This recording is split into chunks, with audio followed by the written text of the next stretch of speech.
আপনার সম্মুখে বসে আছে আব্বাস রাদিয়াল্লাহু তাআলা আনহু আমার নবীজিকে আপনার বলছে ইয়া রাসূলুল্লাহ আপনি যদি আমাকে বলেন একটা প্রশ্ন আপনাকে করব আল্লাহর নবী বলে সাহাবী বলো এমন কি প্রশ্ন তুমি আমাকে করতে চাও নবীজিকে সাহাবী বলছে গো নবীজি আপনাকে যেটা জিজ্ঞাসা করব আমি আলা ইন্না আউলিয়া আল্লাহি লা খাউফুন আলাইহিম ওয়া লা হুম ইয়াহজানুন এই যে আউলিয়া শব্দটা আয়াতের মধ্যে ওগো নবীজি আউলিয়া কারা আউলিয়া সম্পর্কে একটু আপনি আমাদেরকে জানিয়ে দিন আউলিয়া সম্পর্কে আমাদেরকে বলে দিন আমার নবী বলে এ আব্বাস শোনো পৃথিবীর জমিনে আউলিয়া তারা আল্লাহওয়ালা হচ্ছে তারা যাদের চেহারা দেখলে আল্লাহর কথা স্মরণ হয়ে যায় জোরে বলেন সুবহানাল্লাহ আমার নবীজি বলে শোনো সাহাবী অতএব আল্লাহর ওলি তারা যাদের উঠা বসা চলাফেরা খাওয়া দাওয়া সমস্ত আমার আল্লাহ পাকের তরফ থেকে হতে থাকে জোরে বলেন সুবহানাল্লাহ এই দুনিয়ার নবীর মুসলমান পৃথিবীর জমিন থেকে যেমন করে গবেষণা করলো সৌরজগৎকে নিয়ে বিশ্ববিখ্যাত একজন বিজ্ঞানী যার নাম ছিল আপনার কি যার নাম ছিল নীল আর্মস্ট্রং মার্কিন যুক্তরাষ্ট্রের বিজ্ঞানী ছিল গবেষণা করে চাঁদের মাটিতে তিনি যেতে সক্ষম হলেন চাঁদকে তিনি ভ্রমণ করলেন চাঁদকে তিনি দেখে আসলেন সর্বপ্রথম পৃথিবী থেকে গিয়ে সালটা ছিল 1989 খ্রিস্টাব্দে আপনার তিনি চাঁদের মাটিতে 10:56 তিনি পা রেখেছিলেন এমন করে দুনিয়ার জমিনে আল কোরআনের সংস্পর্শে সেই কোরআন বলে ইয়া মাসারাল জিন্নি ওয়াল ইনসি ইত্তাদাতুম আন তানফুজু মিন আকতারিস সামাওয়াতি ওয়াল আরদ ফানফুজু লা তানফুজুনা ইল্লা বিসুলতান নিউলাদ দা ভিঞ্চি বিখ্যাত বিজ্ঞানী তিনি বললেন এ মানুষেরা শুনে রেখে দাও তিনি গবেষণা করে বলল দুনিয়ার জমিনে তোমাদেরকে বাসে এমন করে গাড়িতে এমন করে ট্রেনে আর যাতায়াত করতে হবে না বলে কেন বলে পাখির মতো উড়ে উড়ে আরব যেতে পারবে আমেরিকা পারবে জাপান জার্মান থেকে নিয়ে পৃথিবীর যতগুলো দেশ আছে সব দেশে তোমরা উড়ে উড়ে চলে যেতে পারবে বলে কোথায় পেলে তত্ত্ব বলে মুসলমানদের আল কোরআন বলে জমিনে ঘুরো আসমানের উপরে তোমরা ভ্রমণ করো তার মানে মানুষ একদিন আসমান দিয়ে উড়ে উড়ে যেতে পারবে জোরে বলেন সুবহানাল্লাহ গবেষণা করে আরেক প্ল্যান তৈরি করে দিল এমন করে পৃথিবীর জমিনে যখন যেটাকে নিয়ে গবেষণা করেছে সেটা পেয়ে গেছে দেখতে পান না এই যে আপনারা মাইক গুলো আগের জামানাতে জলসা হয়েছে ছোট্ট একটা মাইক লাগিয়ে দিয়ে এত লাইটিং গুলো ছিল না ছোট্ট একটা মোমবাতি জ্বালিয়ে দেওয়া হতো তারপরে জলসার কাজ কমপ্লিট করা হতো এমন করে আমরা দেখতে পাই আগের জামানার মানুষ পায়ে হেঁটে বহরমপুর বিভিন্ন জায়গাতে যাতায়াত করেছে এখনকার মানুষ আর পারবে না এগুলো কি থেকে হয়েছে গবেষণা করে হয়েছে এমন করে আপনার আমাদের মানুষের আগুন জ্বালাতো পাথরের সঙ্গে পাথরের ঘর সংগৃহীত দেওয়ার পরে আপনার অগ্নি জ্বালাতো সোলার সঙ্গে সোলার ঘর সংগৃহীত দেওয়ার পরে আপনার অগ্নি জ্বালাতো মানুষ আগুনকে নিয়ে গবেষণা করলো আগুনকে নিজের পকেটের মধ্যে নিয়ে নিল বুঝলেন আমার আল্লাহ বলে দুনিয়ার মানুষ পৃথিবীর জমিনে যখন যেটাকে নিয়ে তুমি গবেষণা করলে সেটাকে পকেটের মধ্যে নিলে সেটা তোমার আয়ত্তের মধ্যে হয়ে গেল আর আমি আল্লাহ বলছি আমাকে নিয়ে যারা গবেষণা করলো আমাকে নিয়ে যে সারা সাধনা করে ফেললো আমাকে নিয়ে দুনিয়ার জমিনে যারা ভাবনা চিন্তা করলো আমি আল্লাহ তার হয়ে যাবে আর সমগ্র পৃথিবীটা ওই ব্যক্তির গোলাম হয়ে যাবে সমগ্র পৃথিবীটা ওই ব্যক্তির কথা শুনবে কারণ আমি আল্লাহ আমাকে নিয়ে গবেষণা করলে আমি আল্লাহ তার হয়ে যাব পৃথিবীতে সবচেয়ে বড় বিজ্ঞানী কারা যারা আল্লাহকে নিয়ে গবেষণা করেছে জোরে বলে সুবহানাল্লাহ কেউ আওয়াজ নিয়ে গবেষণা করলো কেউ আপনার ভ্রমণ নিয়ে গবেষণা করলো কেউ আসমানের উপর উড়া নিয়ে গবেষণা করলো কেউ আগুন নিয়ে গবেষণা করলো কেউ মোবাইল নিয়ে কথা কি করে পৌঁছে যায় গবেষণা করলো কেউ কম্পিউটার নিয়ে গবেষণা করলো বিভিন্ন কিছু নিয়ে গবেষণা করে এই সমস্ত মালপতিগুলি পেয়ে গিয়েছি আর আমার আল্লাহ বলছে বান্দা দুনিয়া থেকে দেখুন তোমরা আমাকে নিয়ে গবেষণা করবে আমি আল্লাহ তোমার হয়ে যাব আর সমগ্র পৃথিবীটা তোমার হয়ে যাবে জোরে বল সুবহানাল্লাহ কারণ আল্লাহকে নিয়ে গবেষণা করা লাগবে না লাগবে না গবেষণা কতটা করেন তো জানা আছে না হ্যাঁ আল্লাহকে নিয়ে কতটা গবেষণা করেন তা জানা আছে এর আগে এখন ওয়াকফ বিল পাস হয়েছে আমরা বলছি জাগো জাগো জাগো মুসলিম জাগো তো এইরকমই হলো বুঝলেন কিরকম ওই নুন হারিয়ে যাওয়া একটা গল্প আছে মানে নুন আসবে না হ্যাঁ নুন বোঝেন লবণ বলে যাবে হ্যাঁ वो यूपी जाकर कह रहा है कि लवंग दीजिए, लवंग दीजिए। तो बोया कि कह रहा है कि बंगाली लवंग, लवंग किया, अरे लवंग दीजिए ना, तो लवंग किया। तो पूरा दुकाने लवंग खुजे भाई ना, तो बोले ये देखा रहा है ना कि, तो बोले ये बंगाली नमक का ना, ये लवंग क्या है, हाँ? तो जाइए शब्द के सब भाषा बुझे ना, है ना।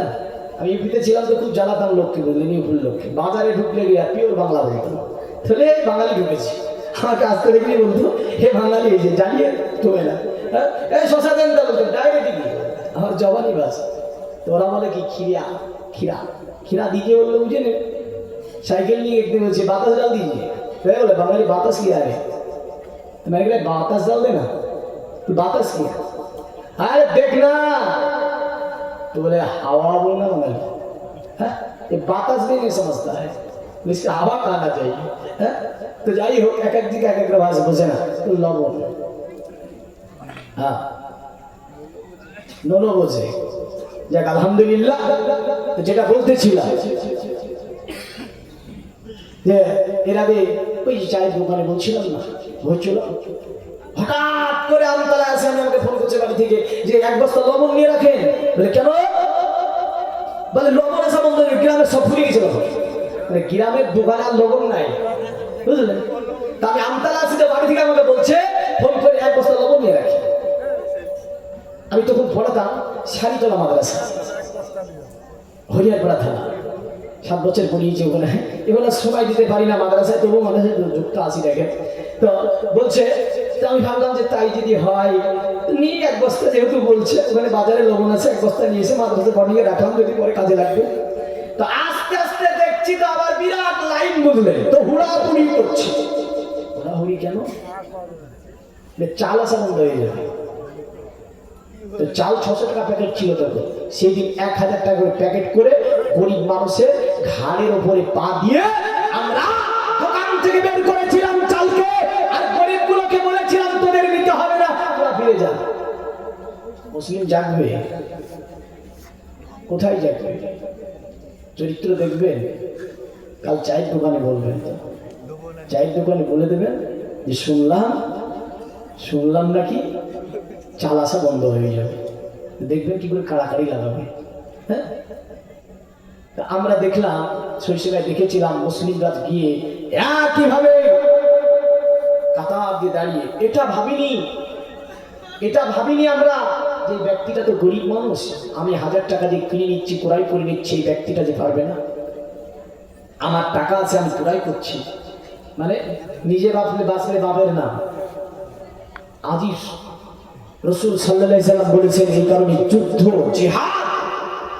নবীজি সাল্লাল্লাহু আলাইহি সাল্লামের সম্মুখে একজন সাহাবী এসে বলছে, নবীজি এত জিহাদ করে মারা যাচ্ছে, বাচ্চা কাচ্চা ও অনেক শহীদ হচ্ছে, একটু দোয়া করে দেন না আল্লাহর কাছে, আল্লাহর কাছে দোয়া করে দিলেই তো হয়ে যাবে। হবে না? সেই দিন আমাকে একজন বলছিল, রমজান শরীফের মাস, বসে আছি তারাবি পড়ে বেরিয়ে, তো বলছে মৌলভী সাহেব, ওই যে গাজার উপরে এত অত্যাচার হলে একটু মানুষ দোয়া করছেন, আপনারা দোয়া করছেন তো কবুল হয় না? বড় নাকি আল্লাহ আছে, তারা একটু দোয়া করছে না? আমি বললাম যদি দোয়াতেই সব হয়ে যেত, রাসূলুল্লাহ সাল্লাল্লাহু আলাইহি ওয়াসাল্লামের জীবনে 25 থেকে 26টা যুদ্ধ সংঘটিত হতো না। উহুদের ময়দান থেকে নিয়ে আরো যে ময়দানগুলি আমরা দেখেছি, কোন জায়গায় 72টি শহীদ, কোন জায়গায় 13টি, কোন জায়গায় 22টি, কোন জায়গায় 45টি শহীদ বরণ করছে। যাদের সাহাবী তারা, আমাদের তো শহীদ লাগতো না। তো নবীজি আল্লাহকে কথাটা বলেছিলেন, আমার আল্লাহকে বললেন, আল্লাহ সাহাবীরা যে বলে দোয়া করে দিতে, আমার আল্লাহ বলেছিল হাবিব আপনার প্রতিটি দোয়া কবুল হয়ে যাবে, তবে আমি আল্লাহ দেখতে চাই তাদের জানমাল, তাদের সন্তান সন্ততি দিয়ে আমি আল্লাহ আমাকে ভালোবাসতে পেরেছে কিনা, আমার দিনকে তারা ভালোবাসতে পেরেছে কিনা। যদি তারা তাদের জানমাল দিয়ে আমি আল্লাহ আমার দিনকে ভালোবাসতে পারে, নিশ্চয় তাদের জন্য আমি আল্লাহ পাক জান্নাতুল ফেরদাউস খুলে রেখেছি। জোরে বলেন সুবহানাল্লাহ, সুবহানাল্লাহ। সবই যদি দোয়া দিয়ে করবে, তাহলে ও কি ভালোবাসলো দেখবেন, আল্লাহ পরীক্ষা নেবে না? হ্যাঁ, নেবে। তো যাই হোক, আমাদেরকে এমন জায়গা জাগতে হবে যে ঘরের কোনায় বসে জেগে কোনো কাজ হবে না। টাকা বদলের সময় অনেক আমরা প্রতিবাদ সভা করেছিলাম, প্রতিবাদ মিছিল করেছিলাম, বন্ধ করতে পেরেছেন? পারেননি। বাবরি মসজিদকে নিয়ে আমরা সুপ্রিম পর্যন্ত একাধিকবার আমরা মামলা দায়ের করেছি, তার সাথে দেখা গিয়েছে অনেকে শহীদ বরণ করেছে, পেরেছি না, কারণ ঘরে বসে সব কাজ হয় না। রাসূল আজ থেকে 1500 বছর আগে বলেছেন, যখন সেটা চূড়ান্ত পর্যায়ে পৌঁছে যাবে, প্রয়োজনে তোমাকে জায়েজি মানে শরীয়ত মোতাবেক ভাবে তোমাকে প্রয়োজনে জান দিয়ে দিতে হবে, কিন্তু তোমার বাবার পৈতৃক যে জমি জায়গাগুলি ওয়াকফ করে গিয়েছে, এ দেওয়া যাবে না। কিন্তু আমরা যাব না, সামনে বলবে ওই বিড়ালের মতো বসে বসে বলে ঘন্টি বেঁধে দেব। কি বলবো? ঘন্টি বেঁধে দেব। শেষের দিকে বলছে ঘন্টি বাদ দেখে আর নাই, বুঝলেন? ঘন্টি বেঁধে দেবো যুক্তি হয়ে গেল আমাদের, কিন্তু ঘন্টিটা বাদ দেখে আর নাই। তাই বলবে মুসলিম তুমি জাগো, এমন জাগো তুমি সিংহের যা, পুরা বিশ্ব তোমাকে দেখে ভয় করেছে। এই ভারতবর্ষের সরজমিনে ঘড়ি থেকে নিয়ে তারিখ বিন জিয়াদ থেকে নিয়ে কাসিম থেকে নিয়ে রাজত্বকাল তুমি একটু পড়ে দেখো, দেখতে পাবে মোটামুটি 1000 বছরের কাছাকাছি মুসলিম রাজত্ব করে গেল। এই তো দীর্ঘ 97 বছর আগেকার ইতিহাস করে দেখতে পাবে মুসলিম তুমি কি ছিলে আর হলে কি। এই ইতিহাস যতক্ষণ আমার মুসলিম যুবক না জানবে, না পড়বে, না দেখবে, না জানতে পারবে, ততক্ষণ পর্যন্ত আমরা দেশের যে আমাদের সম্পত্তিগুলো আছে, দেশ যে আমাদের কত জায়গাতে দেশকে আমরা আগিয়ে রেখেছি, এ তো বুঝতে পারবে না। হ্যাঁ, 1000-এর বেশি এই মুসলিম রাজত্ব করেছে দেশে, জোরে বলেন সুবহানাল্লাহ। যদিও মোগল 750 বছর রাজত্ব করেছে এই দেশের উপরে। কোনদিন বলেছে এরা যদি সম্প্রীতি ঠিক না রেখে, এই যে রিসেন্ট এসএদের বর্তমান সময়ে কখনো বলছে খাজা গরিবে নামাজের মাজার বাংলাদেশ হয়ে গেল, কখন একটা বড় মসজিদ দেখছে, দেখে বলছে এটা আমাদের শিবলিঙ্গ পাওয়া যাবে, বাংলাদেশ হয়ে গেছে। কখনো একটা বড় মাদ্রাসা দেখছে, এখানে জমি তৈরি হয়, তালা মারবে। কখনো একটা দেখা যাচ্ছে বড় দরগা দেখছে, প্রচুর ইনকাম হয়, তো বলছে এটা আমাদের আগে কি ছিল, এটা আমাদের আগে মন্দির ছিল, এখন ওরা নিয়ে নিয়েছে। এ কি দেশ চালাচ্ছে? রাগ নেবেন না, কারণ সম্প্রীতি রাখুন, সম্প্রীতি ঠিক রাখুন। মুসলিম এতদিন রাজত্ব করলো, কোনোদিন কাত্তারে এই কথা বলেনি এই দেশে হিন্দু, জৈন, খ্রিস্টান, নাসারা, দাবি আদিবাসী থাকতে পারবে না। আজ ওপেন বলছে মুসলিমদেরকে বাংলাদেশ না পাকিস্তান, এত বড় সাহস হয় কোথা থেকে? হ্যাঁ, এই দেশটা কি বাবার কাউরে? সকল জাতি, সকল ধর্ম এই দেশে সমান ভাবে বসবাস করবে, জোরে বলেন সুবহানাল্লাহ। আসি বলি কাদের বলে একটুখানি বলে দিই।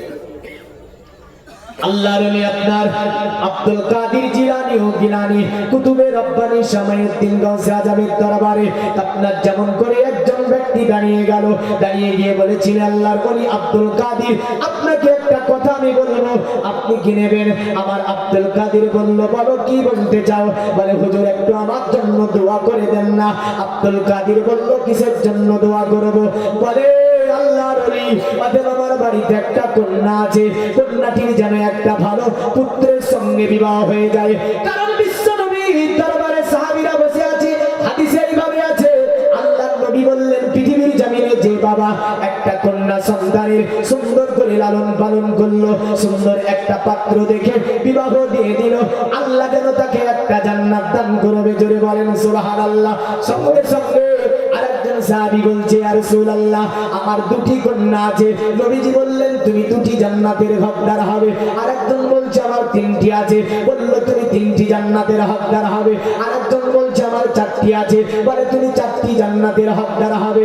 আল্লাহর নবীর কাছে 7টি পর্যন্ত আপনার সাহাবীরা বলল, নবীজি বললেন তুমি 7টা জান্নাতের হকদার হবে, জোরে বলেন সুবহানাল্লাহ। আজ আমরা মুসলমান, আমাদের সমাজে যদি কোনো পরিবারে কন্যা সন্তান জন্ম হয়, ওই পরিবারের মন বড় খারাপ হয়ে যায়, ওই পরিবারের আপনার এত মন খারাপ হয় কেউ জানতে পারে না। আর যদি পুত্র হয় তাহলে আমরা কি করব? ধামাই করে মিষ্টি নিয়ে মনে মনে ঘুরে। এমন পরিবার আছে না নাই? আছে না? আছে। দুনিয়ার নবীর মুসলমান মনে রাখবেন, দুনিয়ার জমিনে আপনি কন্যা লালন পালন করে সুন্দর একটা পাত্র দেখে বিয়ে দিয়ে দেবেন, জান্নাতের ঘোষণা আপনার জন্য দিয়ে দিয়েছে আমার নবী সাল্লাল্লাহু আলাইহি ওয়াসাল্লাম। আব্দুল কাদের জিলানী ও গিলানী কুতুবে রব্বানির দরবারে তাই ওই মুরিদরা বলছে, হুজুর আমার মেয়েটির যেন একটা ভালো পাত্রীর সঙ্গে বিবাহ হয়ে যায়। আল্লাহর ওলি বলল ঠিক আছে। সঙ্গে সঙ্গে ওখানে আরেকজন বসেছিল, ওকে বলছে তোমার একটা বিবাহী তোমার একটা ছেলে আছে না? বললো হ্যাঁ হুজুর আমার তো ছেলে আছে। বলে ছেলেটা কি বিবাহ দেওয়া যাবে? বলে হ্যাঁ দেওয়া যাবে। বলে তাহলে এর মেয়ের সঙ্গে তোমার ছেলের বিয়েটা দিয়ে দেবে। আল্লাহ হুম্মা সাল্লি আলা সাইয়্যিদিনা মাওলানা ওয়ালা আলি সাইয়্যিদিনা মাওলানা মুহাম্মদ। সঙ্গে সঙ্গে মুরুদ বলল, হুজুর যেহেতু আপনি বলেছেন আপনার দরবারে ছেলে মেয়ে এক্ষুনি হাজির করবো, বিবাহ আপনি পড়িয়ে দেবেন। জোরে বলেন সুবহানাল্লাহ। আমরা হলে দেব? দেব? দেব না। ছেলে জন্ম দিয়েছে, দিয়ে ভাবছে ঘর করে দিয়েছে ও, আর বিয়ে দিতে গিয়ে বলছে তো তোমার জামাই চলে একটা গাড়ি দে। লজ্জা! লাখো টাকা লাখ লাখ টাকার জমি, লাখ লাখ টাকার বাড়ি তৈরি করে ওই বাড়ির মধ্যে আপনি ওই কয় টাকার জিনিস নিয়ে কেন আপনি কথা শুনবেন? ঘর সাজিয়ে, কি সাজিয়ে? ঘর সাজিয়ে। আর বলে আমরা নবীর দিওয়ানা। কি বলে? আমরা নবীর দেওয়ানা। কি দেওয়ানা? হায় যৌতুক নেবে, কিন্তু আল্লাহ ওয়ালা জিনারা তিনাদের চলাফেরা খাওয়া দাওয়া, মুমিন জিনারা তিনাদের চলাফেরা খাওয়া দাওয়া কেমন হয় জানেন? মুমিন তো তারা যারা বলে আমরা নবীর দিওয়ানা, নামাজ পড়া বাদ দেব না। জোরে বলেন আমরা নবীর দিওয়ানা, যৌতুক টাকা আমরা নেব না। ইনশাআল্লাহ বলেন আমরা নবীর দিওয়ানা, হারামের ধারে যাব না। আমরা নবীর দিওয়ানা, সুদ খাবো না। আমরা নবীর দিওয়ানা, গানা শুনবো না। আমরা নবীর দিওয়ানা, অন্যের মাল হরণ করবো না। আমরা নবীর দিওয়ানা, অন্যকে গালি দেব না। আমরা নবীর দিওয়ানা, অন্যের প্রতি অত্যাচার করবো না। এরাই হচ্ছে নবীর দিওয়ানা। আর যারা বলে আপনার ওই যে গাঁজা খাওয়ার পরে বলে যে আমরা নবীর দিওয়ানা, নামাজ পড়া জানি না, আমরা এমন দিওয়ানা। আমরা নবীর দিওয়ানা, হারাম ছাড়বো না। আমরা নবীর দিওয়ানা, শুধু খাওয়া বন্ধ করবো না। আমরা নবীর দিওয়ানা, অতএব যৌতুকের টাকা নেওয়া বাদ যাবে না। আমরা নবীর দিওয়ানা, পরের মাল হরণ করবো, করা ছাড়বো না। এমন আছে না? এমনও কিছু কিছু আছে। মুসলমান আল্লাহর ওলির কথা মোতাবেক আপনার ওই ছেলেটিকে মেয়েটিকে আপনার হাজির করে দেওয়া হলো। হাজির করে দেওয়ার পরে আল্লাহর ওলি আব্দুল কাদের জিলানী ও গিলানী কুতুবে রব্বানি সামাইউদ্দিন গাউসে আজম বাগদাদি আলাইহির রাহমাতুর রিদওয়ান তাদের বিবাহকে আপনার পড়িয়ে দিল। পড়িয়ে দেওয়ার পরে বলল, যাও তোমার স্ত্রীকে নিয়ে তুমি বাড়ি চলে যাও। তোমার স্ত্রীকে নিয়ে তুমি বাড়ি চলে যাও। ওই আপনার ছেলেটি স্ত্রীকে নিয়ে বাড়ি চলে গেল। বাড়ি চলে যাবার পরে তারা দুজনে নামাজের মধ্যে দাঁড়িয়েছে, কারণ আব্দুল কাদের বলে দিয়েছে যাও, যাবার পরে 2 রাকাত নামাজ পড়ে নেবে। জোরে বলেন সুবহানাল্লাহ। মুসলমান, কিন্তু আমাদের সমাজে এই রীতিনীতি আর জানা নাই। আমাদের সমাজে এই রীতিনীতি জানা নাই, কারণ আমরা আল্লাহর কাছে চাইতে জানি না। রাসূলুল্লাহ বলেছেন, এ আমার উম্মত শোনো, আল্লাহর কাছে তোমরা চেয়ে নাও। যখন যে রাতে আপনার বিবাহ হবে, যে যুবক যুবতীর, ওই রাত্রিতে যদি যুবক যুবতী আপনার পাশাপাশি দাঁড়িয়ে 2 রাকাত নফল নামাজ পড়ে নিয়ে উভয় আল্লাহর কাছে হাত তুলে যা চাইবে, আল্লাহর নবী বলেন সেই দিনের দোয়াকে আমার আল্লাহ, ওই সময়ের দোয়াকে আমার আল্লাহ ডাইরেক্ট কবুল করে নাই। জোরে বলেন সুবহানাল্লাহ। কিন্তু আমরা এই নামাজ কজনে পড়েছি মুখে হাত দিয়ে বলতে পারবেন না, কিন্তু আমাদের সমাজে অন্যান্য মাসলাগুলি জায়ের আছে। অন্যান্য মাসলাগুলি আমরা আমরা বলতে পারি, পারি না? পারি না? হ্যাঁ, একটা বিয়ে পড়ে বসে আমি হাত তুলে দোয়া করেছি, তো যার জন্য যার বিয়ে পড়েছে আমি ওই দোয়া করে,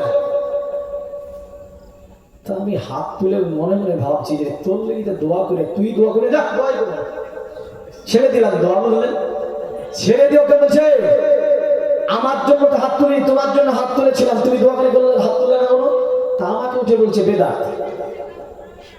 বেদাত শব্দটা ভালো বলতে পারে না, বেদাত। আর হাতে ছিল বুঝলেন একদম আঙ্গুঠি সোনার ভরা, মানে জামাই নামানোর সময় সোনার কোনো অলংকার দিয়ে নামায় না, নামায় না? এই নামায় না? নামায়। সঙ্গে সঙ্গে আমি বললাম ওই আঙ্গুঠিটা বেদাত না? নবীর সময় কি জামাই নামানোর সময় সোনার আঙ্গুঠি পরে জামাই নামানোর প্রথা চালু ছিল?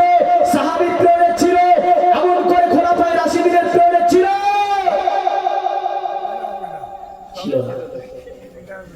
ওখানে ফতোয়া দেয়নি, ওখানে এক ফতোয়া দিয়ে 10-15 হাজার যাবে।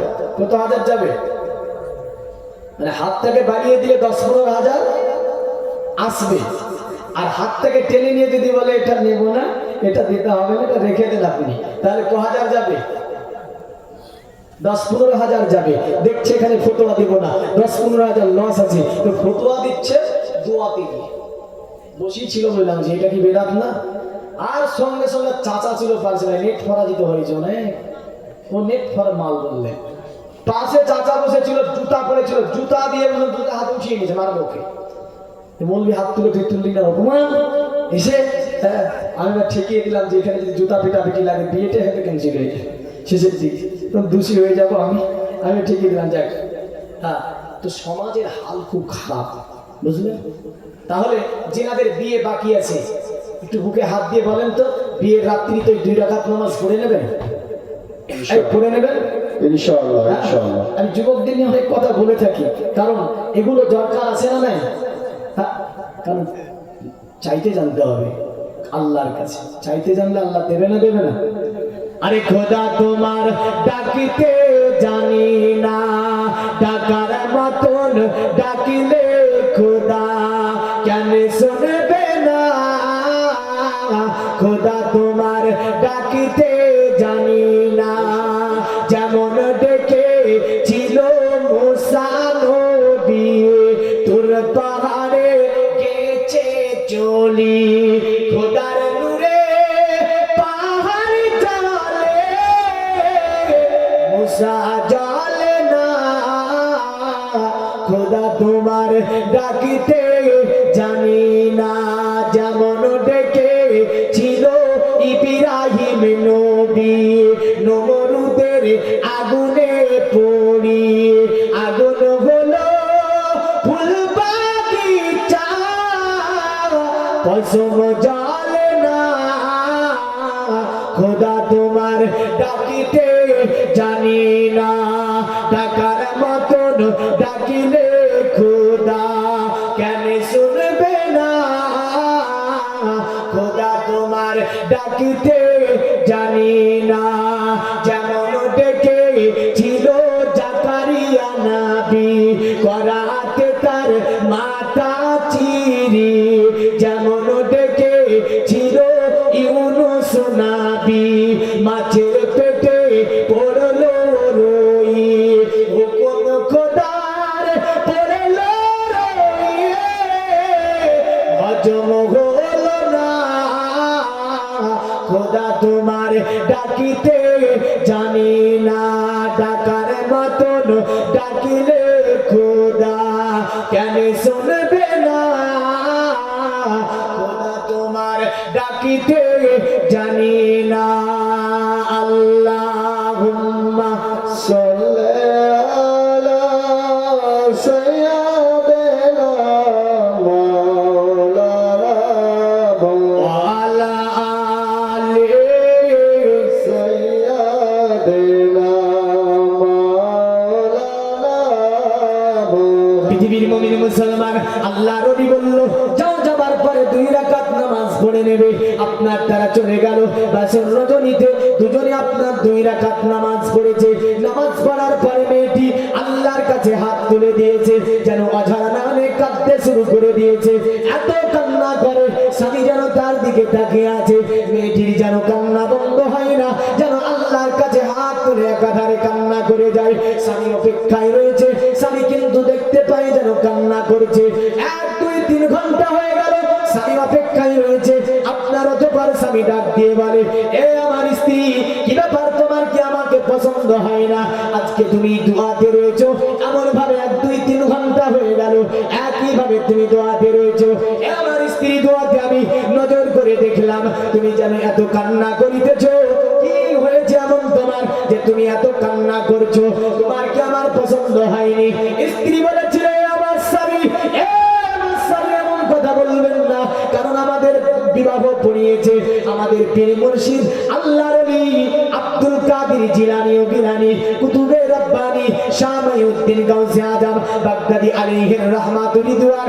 এ আমার স্বামী, আপনাকে আমার পছন্দ হয় না এমনটা নয়। স্বামী বলল, আমার স্ত্রী, তাহলে তুমি এমন করে কেন কান্না করো? এমন করে কেন তুমি কান্না করো? বলছে, আমার স্বামী শুনুন, আমি এই কারণেই কান্না করি, দুনিয়ার জমিনে আমি হচ্ছে একজন কোরআনের হাফিজা। দুনিয়াতে আমি যখন জোহরের নামাজ পড়তাম, আল্লাহকে বলতাম, আল্লাহ, আমি যেমন একজন কোরআনের হাফিজা, দুনিয়ার জমিনে যাতে করে আমার একজন হাফিজের সঙ্গে বিবাহ হয়। আমি আসরের নামাজ পড়ে একই দোয়া করতাম। ওগো আমার স্বামী, শুধু তাই নয়, তাহাজ্জুদের নামাজ পড়ে আল্লাহর কাছে কেঁদে কেঁদে কেঁদে বলতাম, ওগো আমার আল্লাহ, দুনিয়ার জমিনে যেমন আমি একজন কোরআনের হাফিজা, দুনিয়াতে যাতে করে আমার একজন হাফিজের সঙ্গে বিবাহ হয়। কিন্তু আমার স্বামী, তুমি তো হাফেজ নাও, এই কারণে আমি কাঁদছি। তাহলে আমার কি জোহরের নামাজ কবুল হয়নি, আসরের নামাজ কবুল হয়নি, তাহাজ্জুদের নামাজ কবুল হয়নি? যদি কবুল হতো, নিশ্চয় আমার বিবাহ কোন হাফিজের সঙ্গে হতো। সুবহানাল্লাহ, সুবহানাল্লাহ। তো ধার্মিকা দেখেছেন যে কান্না করছে, নামাজ কবুল হয়েছে কি হয়নি বলে, নামাজ হয়েছে কি হয়নি বলে। আর আমাদের যে কটা মুসল্লি আছে তার মধ্যে আবার 14 কোম্পানির মাল। কয় কোম্পানি? দাদু দাদুদের সময় তাকালে মনে হতো যে লাইন ঠিকই আছে, আর এখন তাকালে কে বাজছে, আর কে বলছে নাকি কে এখানে, কে এখানে? তো সামনে থেকে তাকালে একটা ঢালের হুই লাগবে, এই লাগবে না, লাগবে না? একই কাতারে কয় কোম্পানির মাল দাঁড়িয়েছে দেখেছেন? হ্যাঁ, অনেকগুলো কোম্পানি দাঁড়িয়ে গিয়েছে। কিন্তু দাদুদের সময় যদি এত আমিন ছিল না, কিন্তু তারা এক কোম্পানির মাল ছিল। জোরে বলেন সুবহানাল্লাহ। আর এক কোম্পানির মাল হলে কাজ ভালো হয় না, হ্যাঁ। আর 14 কোম্পানির হলে এখন একটা ছাপ ঢালাই দিচ্ছে না। 1 বস্তা নিলেন দুর্গাপুর, 1 বস্তা নিলেন লাফা, 1 বস্তা নিলেন লাফা কংক্রিট, 1 বস্তা নিলেন ডালমিয়া, এমন করে যত সিমেন্ট আছে সবগুলো 1 বস্তা 1 বস্তা করে নিয়ে একদম মিশিয়ে যদি ছাদে ঢালেন তো ভূষণ ধাসন লাগানো। হ্যাঁ, লাফা বলবে আমার শক্তি বেশি, আর লাফা কংক্রিট বলবে আমার চেয়ে কিন্তু বেশি। হ্যাঁ, দুর্গাপুর ডালমিয়াকে বলবে এই আমার শক্তি বেশি, আর ডালমিয়া বলবে না আমার শক্তি বেশি, আমি নতুন কোম্পানির মাল আছে, ক্যালসিয়াম বেশি দিয়েছে আমাকে। হ্যাঁ, একদম লাগিয়ে শেষ পর্যন্ত কি হবে? শেষ পর্যন্ত ছাদটার কাজই শেষ, বুঝলেন? ছাদটা ফেলে গেছে দেখছি। হ্যাঁ, মানে সিমেন্টে ঢুসম লাগিয়ে ছাদটা শেষ। তো ওই 14 কোম্পানির মাল হয়ে ইসলামকে নিম্নমুখী করেছে, ঠিক না বলুন? ইসলামের 12 বাজিয়ে দিয়েছে। হ্যাঁ, তাহলে বোঝা যাচ্ছে সাহাবীরা এক কোম্পানি ছিল, আমাদেরকে একই কোম্পানিতে দাঁড়িয়ে থাকতে হবে, কিন্তু তা তো আর নাই। হ্যাঁ, দাঁড়িয়ে থাকতে থাকবে বাবা, হাত দুর্বল থাকলে আবার বুঝলেন বিপদ। হাত দুর্বল থাকলে নতুন মাল কোথা থেকে আসছে এসে দাঁড়িয়ে থাকবে, আমি হঠাৎ করে একটা নতুন মসজিদে যদি জোরে দুটি ছেলে দিয়ে জোরে আমিন বলে তো শ্বাসের মাথা চিপচে উঠবে, উঠবে না? উঠবে না? হ্যাঁ, এই বাবা কি হলো রে, এত জোরে বললো। প্রতিটা গ্রামে কয়েক কটা করে এসে গিয়েছে। এর আগে আমাদের দেশে এসেছিল একটা কোম্পানি, দেখেছিলেন রোজভ্যালি? এই রোজভ্যালি ছিলেন না? রোজভ্যালি বলেছিল যে আমার মাল রাখো, টাকা রাখো, 6 মাসে ডবল দিয়ে দেবো। তো বুঝলেন, লাট কাটা পাট কাটা থেকে নিয়ে যা ছিল টাকা আমাদের, সবগুলো নিয়ে যে যা 30, 40, 50, 1 লাখ করে রেখে দিলাম, মানে বড় লাভ আছে। শেষের দিকে দেখছে চিটার সব টাকা নিয়ে পালিয়ে গেল। এই রোজভেলি বলেছিল যে টাকা রাখো ডবল দেব, আর এখন একটা কোম্পানি নতুন এসেছে বুঝলেন, এই রোজভেলি কেউ মারাত্মক। এসে বলছে সুন্নত পড়তে হবে না, অফার দিচ্ছে, নফল পড়তে হবে না, কোরআন ছেঁচিয়ে মেচিয়ে পড়লেই হবে, তাও আবার অজু করা লাগবে না। তারপরে বলছে 20 রাকাত কেন পড়বে, 8 রাকাত পড়বে, এটি ঠিক আছে। হ্যাঁ, তারপরে আবার নমাজের টুপি লাগবে না, মানে টুপি ফালতু কি হবে, এমনি হবে। এই কোম্পানিকে দেখে কিছু যুবক বলছেন অফার তো ভালো, রাত্রে গাধাও লাগে না, অফার দিয়েছে, এমন মশালা। তো কিছু কিছু যুবক দেখছে আমার সমাজে যে কোম্পানি ভালো, রোজভেলির মতো, কাজ কম টাকা বেশি। হ্যাঁ, তো বুঝলেন, এ বলছে না এটাই ভালো, সুন্নত লাগবে না, টুপি লাগবে না, নফল নাই, তারপরে ছেঁচিয়ে মেচিয়ে কোরআন পড়লেই হবে, তারপরে কোরআন পড়তে গেলে অতএব রজু করাও লাগবে না। এই কোম্পানিটাই ঠিক আছে, হয়তো এই কোম্পানিটাকে মানলো। রোজভেলি তো টাকা নিয়ে পালিয়েছে, আর এই কোম্পানি তো ঈমান নিয়ে পালাবে, মনে রাখবি। রোজভেলিটা পালিয়েছে কি নিয়ে, টাকা নিয়ে, আর এই মালটা পালাবে ঈমান নিয়ে। একটা এমন কোম্পানি বুঝলেন, ডুপ্লিকেট কোম্পানি বলছে, ঈমান চুরি করতে এসেছে। এই ডুপ্লিকেট কোম্পানি মানা যাবে, এই ডুপ্লিকেট কোম্পানি মানা যাবে। এই রোজভেলির মতো ঈমান নিয়ে পালাবে, সচেতন থাকবে। ওই 2-1টি যা হয়েছে এখনই বুঝলেন, এখনই গাছ থেকে ফেলে দিয়ে, নতুবা আলোকুলতা বুঝুন, আলোকুলতা দেখেছেন, আলোকুলতা তো বুঝবেন। হ্যাঁ, ওই আলোকুলতা একটা যদি গাছটার উপরে ফেলে, এখনই যদি উঠিয়ে অন্য জায়গায় ফেলে দিয়ে আর কিছু যায় আসে না, কিন্তু একদিন মনে রাখবেন আলোকুলতাতে এই গাছটাকে পুরোটাই দখল করে নেবে, কিন্তু আর গোড়া নাই, তেজ বেশি। এই আলোকুলতাতে ছেয়ে যাবে দুনিয়া, তারপরেই কিয়ামত হবে। মানে এই ডুপ্লিকেট মালগুলো এমন ভাবে হবে যে ইমানদার যখন থাকবে না, তখনই আমার আল্লাহ দুনিয়াতে কিয়ামত শুরু করবে। যাই হোক, আসি আমি ওই জায়গাটায়, যে জায়গাটা ছেড়ে এসেছি। ওই যে ছেলেটি জিজ্ঞাসা করছে, বলে স্ত্রী, অতএব আমি তো কোরআনের হাফিজ নয়, আর তুমি নামাজ পড়ে পড়ে দোয়া করতে দে আল্লাহ আমার একজন যেন স্বামী হাফিজ হয়। সুবহানাল্লাহ, আরো জোরে বলুন সুবহানাল্লাহ। এখানে অনেকেই বসে আছেন, গভীর রাত্রি হয়েছে, বেশিক্ষণ বিরক্ত করব না। আমি দুটি গুরুত্বপূর্ণ কথা বলে যাব। ঘটনার সাথে আমি বহু উপদেশগুলি টেনে আনার চেষ্টা করি, তবে আপনি যদি নিতে পারেন, খোদার কসম বলছি, জীবন মঙ্গল হয়ে যাবে। এই কোরআন বলেন তো, আমাদের 95% মানুষ বর্তমানে কোরআন পড়া জানে না, ঠিক না ভুল? ঠিক না? 95% মানুষ কোরআন পড়া জানে না। আর আজকে আমরা বলছি, মৌলভী সাহেব এখানে মামলুকে মুসলিমকে মেরেছে, ওখানে মুসলিমকে মেরেছে, গাজাতে বলে মুসলিমকে মেরেছে, তারপরে ইউপিতে বলে মুসলিমকে মেরেছে, কেরালায় মুসলিম মেরেছে, তারপরে কি বলছে ওই যাবে গুজরাটে বলে মুসলিমকে মেরেছে, ট্রেন থেকে ফেলে দিল কে মুসলিম, ছাদ থেকে ফেলে দেওয়া হলো কাকে বলে মুসলিম। এমন করে হায় হায় হায়, এই জাতির ওপরে কি নাম অত্যাচার এসে গিয়েছে। তো বলছে এগুলো হচ্ছে কেন? তোমাকে হিসাব দিচ্ছি, তুমি বলো। বর্তমান 100-র মধ্যে তো 95 যদি কোরআন শরীফ পড়াই না জানে, বলো আল্লাহর গজব আসবে না আসবে না? তোমাকে হিসাব দিচ্ছি, তুমি হিসাব করো, তোমার গ্রামে কতটা মানুষ আর কতটা মানুষ নামাজে যায়? সুবহানাল্লাহ সুবহানাল্লাহ। সাহাবুল 200 টাকা দান করেছে, আল্লাহ সাহাবুলের দান কবুল করুন, উদ্দেশ্য পূর্ণ করুন। আত্মীয় স্বজন যারা অন্ধকার করে কবরগুলোকে কুশাদা মানোয়ার করে জান্নাতের টুকরা কবরকে বানিয়ে দিন, সকলে বলুন আল্লাহুম্মা আমিন। আল্লাহুম্মা। তাহলে একাধিক মানুষ নামাজ পড়ে না, ঠিক না ভুল? মা বোনদের মধ্যে এমনও রয়েছে, জন্মের পরে এখন আল্লাহকে সিজদা করেনি, আছে না নাই? ছেলেরা তো ঈদে গিয়ে একদিন করেছে, 2 রাকাত নামাজে 1 রাকাত পেয়েছে, কিন্তু মায়েদের মধ্যে এমনও মা বোন আছে জন্মের পরে আল্লাহকে সিজদাই করেনি। আমি জানি না এই মা মরে গেলে পৃথিবীর কোন দোয়াটাকে জান্নাতে নিয়ে যাবে। হ্যাঁ, তাহলে কোরআন যারা পড়া জানেন না একটুখানি ওয়াদা করে বলে দেন তো কোরআন পড়া শিখে নেব ইনশাআল্লাহ। জোরে বলুন ইনশাআল্লাহ। কারণ নবী বলছেন খায়রুকুম মান তাআল্লামাল কুরআন ওয়া আল্লামাহু। পৃথিবীর জমিনে যারা উত্তম শিক্ষা হচ্ছে যে ব্যক্তি নিজে কোরআন শিখলো অপরকে শিক্ষা দিল, এটাই হচ্ছে উত্তম শিক্ষা। জোরে বলেন সুবহানাল্লাহ। নবী আরেকটা হাদিসে বলেছেন মান কারাআল কুরআন ওয়া আমিলা বিমা ফিহি উলবিসা ওয়ালিদাহু তাজান ইয়াউমাল কিয়ামাহ।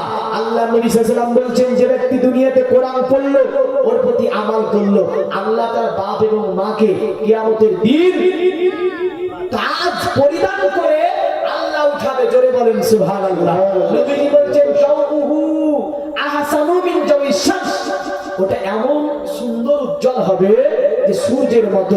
মানে কেমন একটা সূর্যকে ফিবুইতি দুনিয়া, যদি দুনিয়ার কোনো ঘরে একটা সূর্যকে নেমে দেওয়া হয় ঘরটা যেমন আলোকিত হবে ওর মাথাতে যেন এমনই আলো থাকবে। জোরে বলেন সুবহানাল্লাহ সুবহানাল্লাহ। নবী বলছেন ওয়ালাউ কানা ফিহি ফামা জান্নাকুম বিল্লাযী আমিলা বিহাজা। যদি বাপ মার অবস্থা ওটা হয় তাহলে যে ব্যক্তি পড়লো তার সম্মান কত হবে? যে পড়লো তার বাপ মার মাথায় যদি তাজ চেপে যায় তাহলে যে ব্যক্তি পড়লো তার অবস্থাটা কি না, কতই না সম্মান আল্লাহ তাকে দান করবে। জোরে বলেন সুবহানাল্লাহ। নবী বলেন মান কারা হারফান মিন কিতাবিল্লাহ। যে ব্যক্তি আল্লাহর কোরআন থেকে একটা হারফ পড়লো, আল্লাহর কিতাব থেকে একটা হারফ পড়লো, ফালাহু বিহি হাসানাতুন। ওই ব্যক্তিকে উত্তম ওর মুজরি আজার দেওয়া হবে। ওয়াল হাসানাতু বিআসারি আমসালিহা।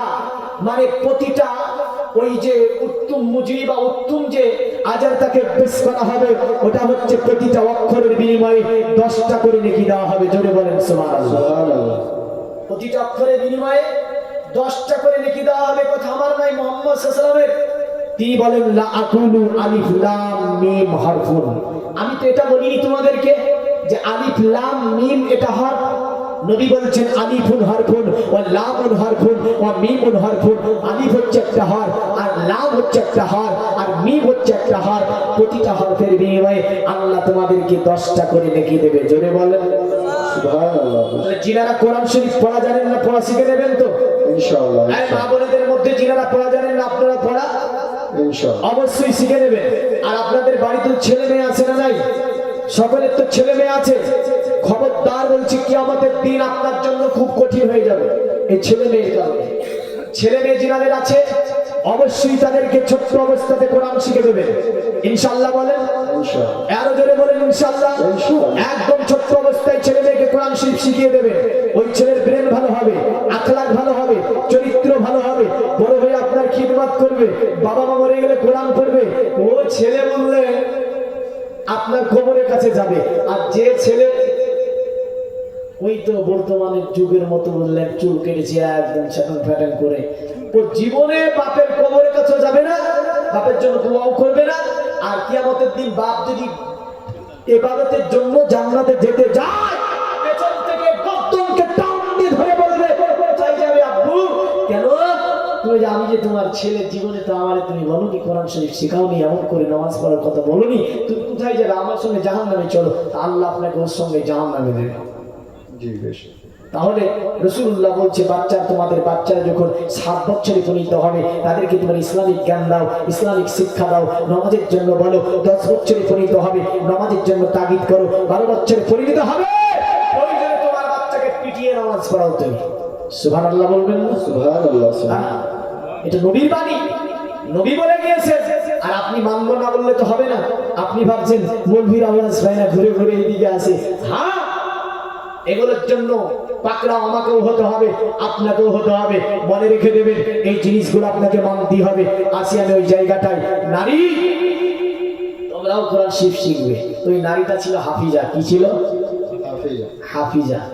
আর ওই হাফিজা নারী চাই কারে বিয়ে করতে? হাফিজ। আর এখন কিছু নারী হাফিজ দেখলেও ঘৃণা করে, ঘৃণা করে, মৌলবীদেরকে ঘৃণা করে। অনেক আছে না নাই? কারণ ফুটবল তো লাগানো যাবে না, আর বানরের মতো তো 10টা আঙ্গুলে 20টা আঙ্গুলে নাখুনও রাখা যাবে না। আর এখন বেশি কম সেই বানরের মতো নাখুন রাখা। আর আল্লাহ দিয়েছে সুন্দর করে ভুরু, ও বলছে না ফিল আপ করতে চিকন লাগবে, একটু মোটা করে দিয়েছে আল্লাহ, ভালো লাগবে তার জন্য। তো ভুরু ফিল আপ করে কি করেছে, চিকন করেছে। আল্লাহ তোকে দুটো চোখ দিয়েছে, একটা চোখ উঠিয়ে ফেলে দেয় না, হ্যাঁ দেখি কতটা ভালো লাগে। বুঝা গেল? এই নারী তোমার চুলগুলো বড় করতে বলেছে, আর তুমি কি করেছো, একদম কেটে এলে ছাড় কেটিয়ে গেলে। হ্যাঁ, নারেন্দ্র বসিং বিখ্যাত একজন বিজ্ঞানী, আমেরিকার একজন বিজ্ঞানী লেখিকা, তিনি কোরআনের সংস্কার চেয়েছে। এই নারী তুমি কি জানো, মাথায় ওড়না দিয়ে কথা বলতো, চুল দেখাতো না কাউকে। যার চুল থাকতো ছোট ছোট চুল, যে পড়তো স্কিন টাইট গেজি, যে পড়তো স্কিন টাইট প্যান্ট, সে কোরআন পড়তে পড়তে 72 বার কোরআনকে পড়লো। পড়ার পরে তিনি স্যুট পরা বাদ দিল, গেঞ্জি পরা বাদ দিল, এমন করে মাথার উপর দিয়ে ওড়না দিয়ে চলাফেরা করতো। ইসলাম ধর্ম কবুল করেছি। এই নারী, আর তোমাকে মাথায় কাপড় দিতে কিছু কিছু নারী লজ্জা লাগে। কিন্তু মনে রাখবেন ব্রহ্মভূমি তো পৃথিবীর জমিনে বেঁধে আছে। অতএব পণ্ডিতকে জিজ্ঞাসা করা হলো, ওগো পণ্ডিত তুমি বলে দাও নারী কারা, নারীর পোশাক কেমন হবে, নারী কেমন করে চলাফেরা করবে। পণ্ডিত বললেন পৃথিবীতে নারী হবে সমজানি, নারী যারা তাদের পোশাক হবে মাথার তালু থেকে নিয়ে পায়ের তালু পর্যন্ত ঢাকা থাকবে। জোরে বলেন সুবহানাল্লাহ। মাথার তালু থেকে নিয়ে পায়ের তালু পর্যন্ত তারা ঢেকে চলাফেরা করবে। আর তারা যখন চলবে পদযুগলের দিকে তাকিয়ে চলবে। আর যদি এর ব্যতিক্রম হিরে ধরে চলাফেরা করে, তাহলে ভাবে পিছনে এদিক ওদিক ঘুরে তাকায়। মাতে কাসফালাকা দাসারি ব্রহ্মভূমিত যে নারীর চলনে অন্য পুরুষ আকৃষ্ট হয় পৃথিবীর জমিনে, ওটা নারী হতে পারে না গো, ওটা হচ্ছে ধূর্ত শগুনের মতো। কারণ সে পৃথিবীতে নারী কিসের, যে নারীর চলনে অন্য পুরুষ আকৃষ্ট হয় পৃথিবীতে, ওটা নারী হতে পারে না। এটা একটা সনাতন ধর্মের কথা। কুচবিহারে ছিলাম তো সনাতন ধর্মের মন্ত্রটা পড়েছিলাম, ওখানে পণ্ডিত ছিল। তো এটা কমপ্লিট করার পরে ঘরে গেল, যাবার পরে বলছে মৌলভী সাহেব মাতে কাসফালাকা দাসারি ব্রহ্মভূমিত মানে কি ধূর্ত শগুন হয়? আমি বললাম বলেন কি হবে? বলে মাতে কাসফালাকা দাসারি ব্রহ্মভূমিত বলতে নারী সংযমী ভাবে চলবে, মায়ের জাত যারা তারা সংযমী ভাবে চলবে। কিন্তু আপনি যে বললেন ধূর্ত শগুনের মতো,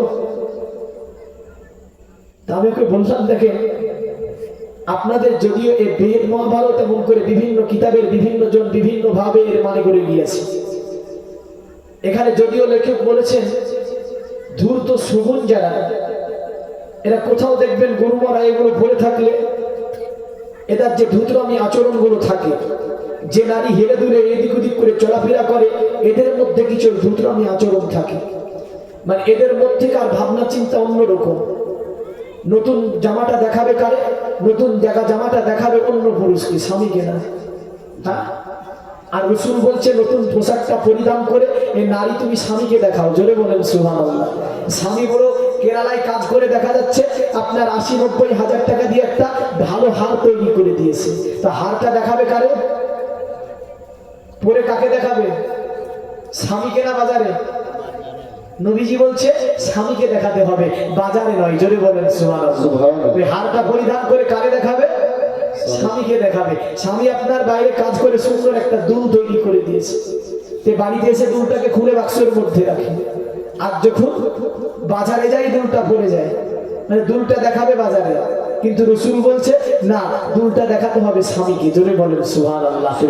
নারী তোমাকে সাজতে করতে রাসূলুল্লাহ বলেছেন, তবে তোমার সাজগুজ হবে স্বামীর জন্য, যাতে স্বামী দেখে তোমাকে দেখে খুশি হয়, স্বামী যাতে করে তোমাকে দেখে শান্তি পায়।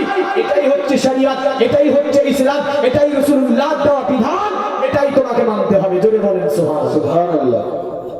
এই বাইরে যেতে পারা যাবে না। সনাতন ধর্ম আছে যে নারী পর্দা করতে হবে, ইসলাম শুধু বলেছে নারী পর্দা করতে হবে তা নয়। পৃথিবীর যত ধর্মগ্রন্থ আছে কোন ধর্মগ্রন্থতে নারী তোমাকে ওইভাবে অবাধ্যভাবে ঘোরাফেরা করা নারী তোমার জন্য কোনো পণ্ডিত মনোঋষি জ্যোতিষী জ্ঞানীগুণী সাধক জ্ঞানী কেউ বলতে পারে নিজ নারী তুমি খোলামেলা ভাবে চলাফেরা করতে পারবে।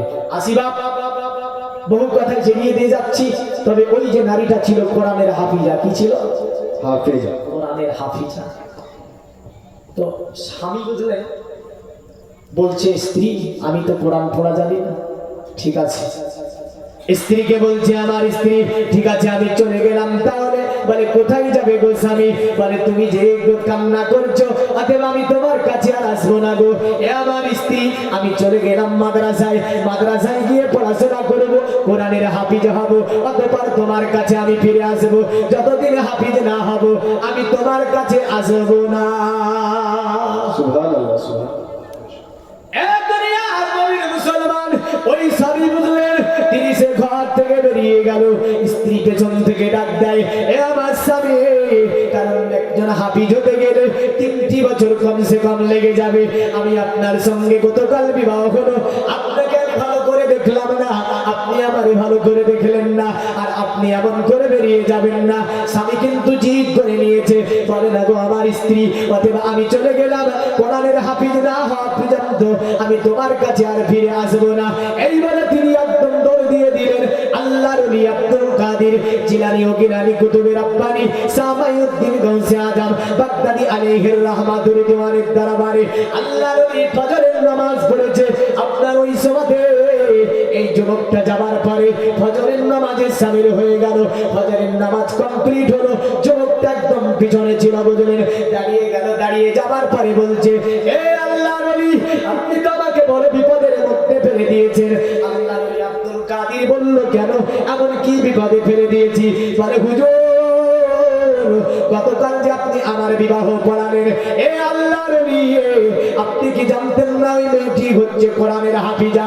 সে আজকে রাত্রিতে বাসুর রজনীতে আমরা 2 রাকাত নামাজ পড়ার পরে এত কান্না করে, 1 ঘন্টা 2 ঘন্টা 3 ঘন্টা অপেক্ষা করার পরে ঘর থেকে বেরিয়ে এসেছি। আল্লাহর ওলি আব্দুল কাদের বলল, কেন, এমন কি ঘটেছে? বলে হুজুর ওদের সে কিভাবে কান্না করেছিল, আমি তাকে জিজ্ঞাসা করলাম, সে আমাকে উত্তর দিয়েছে, ওদের আমার স্বামী আপনাকে পছন্দ নয় এটা আমার নয়, কারণ আমি আল্লাহর কাছে দোয়া করে করে বলতাম, আল্লাহ আমি যেমন কোরআন মাজিদের হাফিজা, দুনিয়ার জমিনে একজন হাফিজের সঙ্গে যাতে করে আমার বিবাহ হয়। ও আমার স্বামী, কিন্তু আপনি তো হাফেজ নন, এই কারণে আমি আল্লাহর কাছে কাঁদছি। তাহলে জীবনের দোয়া আল্লাহর কাছে কবুল হয়নি, নামাজ আল্লাহর কাছে কবুল হয়নি, এই কারণে আপনার কাছে আমি ওই দিকে তাকিয়ে কাঁদছি। এবং আল্লাহর ওলি আমি এই কারণে স্ত্রীকে কথা দিয়ে বের হয়ে এসেছি, যতদিন পর্যন্ত হাফিজ হতে না পারবো ততদিন আমি আমার স্ত্রীর কাছে ফিরে যাব না। জিদ থাকা দরকার আছে না? জি আছে। তাহলে ওই জিদ করেন না, বললেন হ্যাঁ, যে জিদে আপনাকে ধ্বংসের মুখে ফেলে দেবে, এমন জিদ করেন যা যে জিদে আপনি গন্তব্যস্থলে পৌঁছে যাবে। হ্যাঁ, জিদ 2 প্রকারের আছে, এক মানুষকে ধ্বংসের মুখে ফেলে দেয়, আর এক মানুষকে মানুষের গন্তব্যস্থান পৌঁছিয়ে দেয়। জোরে বলেন সুবহানাল্লাহ। আমাদের ওই জিদটা করতে হবে। তো এই ছেলেটি জিদ করে নিয়েছে যে কোরআনের আমি হাফিজ হব। তো আল্লাহর ওলি আব্দুল কাদের জিলানী ও গিলানী কুতুবে রব্বানী সামাইউদ্দিন গাউসে আজম বলছে, ঠিক আছে আমার বাগদাদ শরীফের মাদ্রাসায় তুমি পড়াশোনা করো, তোমাকে আমি অল্প দিনে হাফিজ বানিয়ে দেব। সুবহানাল্লাহ, সুবহানাল্লাহ। বলে হুজুর কতদিন লাগবে? কতদিন লাগবে? আল্লাহর ওলি বলল, তোমার ব্রেনের উপর ডিপেন্ড করে ওটা। ব্রেন ভালো হলে অতি তাড়াতাড়ি হবে, আর যদি ব্রেন ভালো না হয় তাহলে দেরি লাগবে। সুবহানাল্লাহ। দেখেন 500 টাকা একজন মা দিয়ে গিয়েছে, দামকে আল্লাহ আপনি কবুল ও মঞ্জুর করে নেন, আশা উদ্দেশ্যকে পূর্ণ করুন আল্লাহ, রুজি রোজগারে বরকত দিন, জমিনি বালা আল্লাহ আসমানি জমিনি বালা থেকে আল্লাহ হেফাজত করে রাখুন। এমন করে আরেকজন কি না, আরেকজন সেলিম শেখ মারা গেছে, যোগ্য সন্তান মা বাবা রেখে গিয়েছে। আপনার এই যোগ্য সন্তান পিতামাতার মাগফিরাতের জন্য 1000 টাকা দান করেছে, আল্লাহ দানকে কবুল মঞ্জুর করে নিন। পিতামাতার কবরকে জান্নাতের টুকরা বানান, কবরকে আল্লাহ আপনি যা কুশাদা মানোয়ার করে দিয়ে জান্নাতুল ফিরদাউস নসিব করে দিন। আল্লাহুম্মা আমিন বলেন। আল্লাহ আমিন বলতে পয়সা লাগে না, পয়সা পাওয়া যায়। কই পেলাম বললো না? হ্যাঁ, আল্লাহ আমিন বললে পয়সা পাওয়া যায়। ওই পয়সাতে যদি দুনিয়ার জিলাপি না পাওয়া গেলে জান্নাতে জিলাপি পাওয়া যায়। হ্যাঁ ঠিক বলছি না? এটা হচ্ছে নেকি। জান্নাত যেতে গেলে কি লাগবে? নেকি। কবরে হাসরে পার হতে গেলে নেকি দিয়ে পার হতে হবে। এখান থেকে কেরালা যাবেন তো টাকা দিয়ে পার হয়ে যাবে, কিন্তু মনে রাখবেন কবর থেকে আপনি নেকি খরচ করতে করতে জান্নাত পর্যন্ত আপনাকে যেতে হবে। তাহলে সুবহানাল্লাহ আলহামদুলিল্লাহ আল্লাহু আমিন বললে কি পাওয়া যায়? নেকি পাওয়া যায়।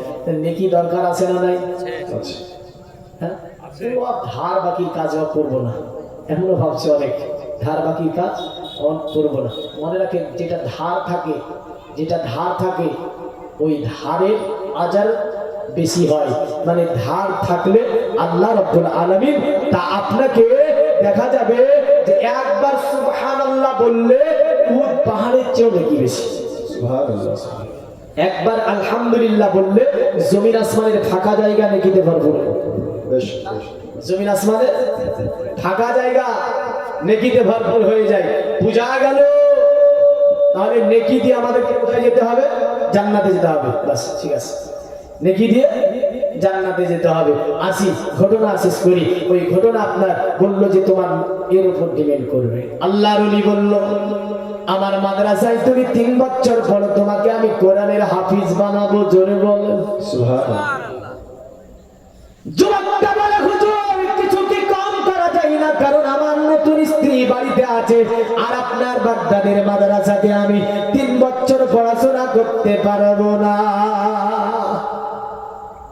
আল্লাহর ওলি বলে না হবে না। যুবক বলে না, অতএব এর চেয়ে কি কিছু একটু কম হবে না? আল্লাহর ওলি বলে এ যুবক, তাহলে তো আমার মাদ্রাসাতে মাত্র 1.5 বছর পড়াশোনা কর, আমি কোরআনের তোকে হাফিজি বানিয়ে দেব। যুবকটা বলছে যেখানে 3 বছর ছিল ওই 3 বছরে 1.5 বছরে যে যিনি করে দিতে পারে তিনি আরো কিছু কম করতে পারবে। জোরে বলেন সুবহানাল্লাহ। চাইতে জানতে হবে, যদি চাইতে জানেন নিশ্চয় পাবেন। আর জানার কৌশল না জানলে কখনোই আপনি পেতে পারেন না, কারণ কৌশল না জানলে আপনি পাবেন না। আমরা সাহাবীদের ব্যাপারেও দেখতে পাই, যেমন করে আপনার কাতাদা রাসূলুল্লাহ দরবারে এসে নবীজিকে বলছে ইয়া রাসূলুল্লাহ আমার চোখের মধ্যে তীর লেগেছে, দয়া করে চোখটাকে আপনি আমার ঠিক করে দিন। আল্লাহর নবী কাতাদার দিকে তাকিয়ে বলেছিল এ কাতাদা, বলো তুমি জান্নাত নেবে নাকি চোখ নেবে? সাহাবী বলেছিল নবীজি আমি জান্নাত নেব, চোখ নেব, কারণ জান্নাত হচ্ছে আল্লাহর রহমতের জিনিস, পরের জগতে আরামের জিনিস, আর চোখ হচ্ছে দুনিয়াতে আমার মূল্যবান একটা সম্পদ। ওগো নবীজি আপনি আমার তরফ থেকে আপনি আমাকে চোখ ফিরিয়ে দিন, আর আপনার তরফ থেকে আপনি আমাকে জান্নাত দান করুন। জোরে বলেন সুবহানাল্লাহ। আমার নবী বলেছিল এ কাতাদা, এমন করে তুমি আমার কাছে চাইলে যে আমি নবীজি তোমার চোখকেও আমি ঠিক করে দেব, আর আমি নবী তোমার জন্য ঘোষণা দিয়ে দিলাম এ কাতাদা তুমি হবে জান্নাতি, এ কাতাদা তুমি হবে জান্নাতি, এ কাতাদা তুমি হবে জান্নাতি। জোরে বলেন সুবহানাল্লাহ।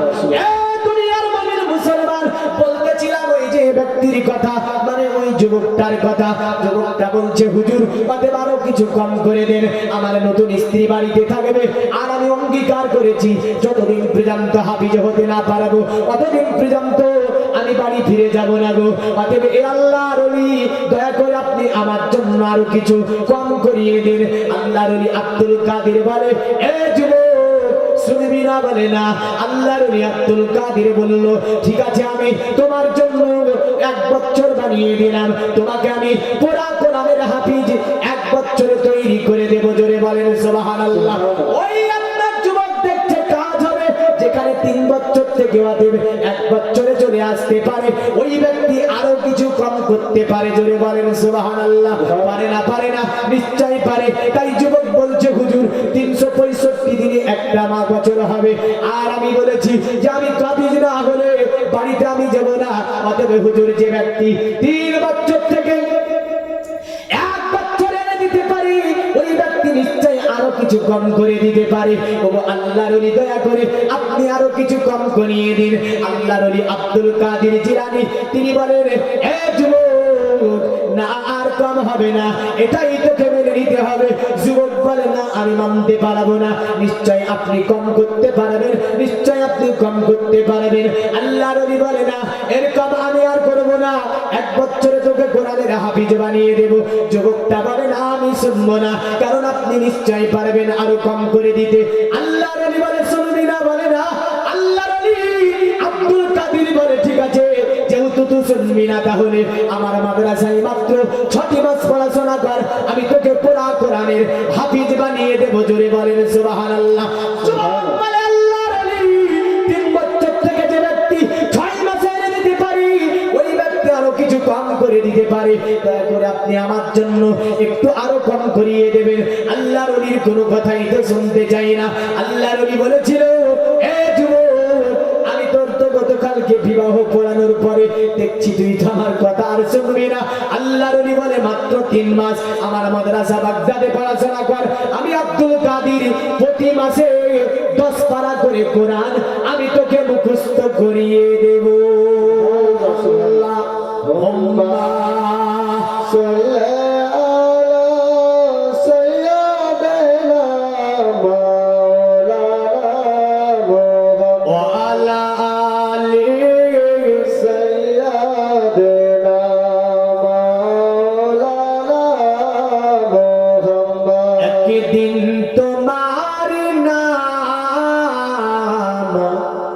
মসজিদে হবে এলান। হবে না? হবে না? জি। হ্যাঁ, মরে যাওয়ার পরে বলবে অমুক মারা গিয়েছে, আপনার নাম ঘোষণা করে বলবে, একদিন তোমার নাম মসজিদে হবে এলান। তৈরি থেকো, তৈরি রেখো, খবরে মান সামান, একদিন তোমার নাম মসজিদে হবে এলান। একদিন তোমার নাম মসজিদে হবে এলান। একদিন তোমাকে পরিয়ে কাফন, আত্মীয় স্বজন করবে দাফন, হঠাৎ চলে যাবে আদরের ধন, প্রিয় মা বাবার ভাসিয়ে নয়ন। তৈরি থেকো, তৈরি রেখো, সুন্নতি আমাল মান, একদিন তোমার নাম মসজিদে হবে এলান। একদিন তোমার নাম মসজিদে হবে এলান। নামে সামজারি করিবে এত, বন্ধ হয়ে যাবে জীবন নাটক।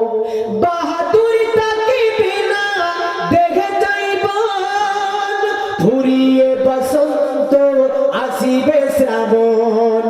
তৈরি থেকো, তৈরি রেখো, কোরআনি আমাল মান, একদিন তোমার নাম মসজিদে হবে এলান।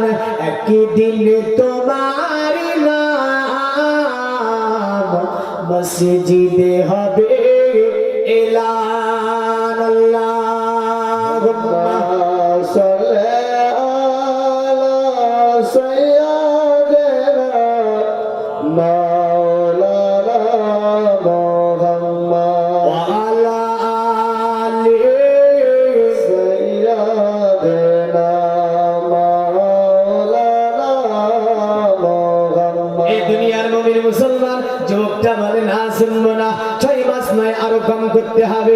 আল্লাহর নবী বলে না, 6 মাস তুমি আর প্রত্যেক 3 মাস আমার মাদ্রাসায় থাকো, তোমাকে পড়া প্রতিটা মাসে আমি 10 পারা করে কোরআন মুখস্থ করিয়ে দেব।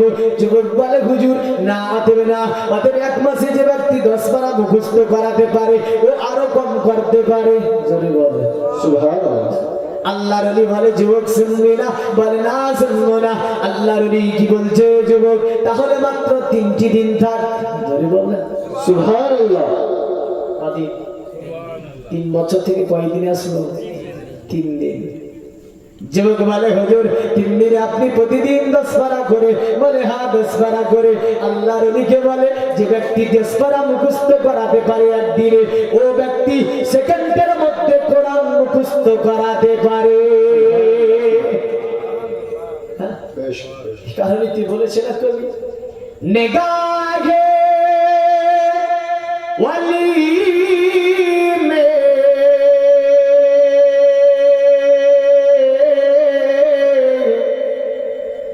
उतासी देखिए बदलती हजारों की तकदीर देखिए। ওলিদের নাজার যদি সত্য করে লেগে যায়, তাকদীর বদলে যাবে। যাবে না? যাবে না? এখানে আল্লাহর ওলি বাতাস পীর, আমি জানি না, যদিও এনার ইতিহাস আমার জানা নেই, কারণ তো রয়েছে, যেহেতু তিনার নাম বাতাস পীর হয়েছে, মানে প্রতিটা নামের পিছনে একটা কারণ বিদ্যমান অবশ্যই রয়েছে। যেমন কোরআনের সূরাগুলি দেখে না, সূরাতুল বাকারা একটা গরুর নামে সূরা, এর একটা কারণ আছে না নাই? সূরা আলে ইমরান মানে একজন হান্না মারিয়ামের পিতা আল ইমরান, ওনার নামে সূরা।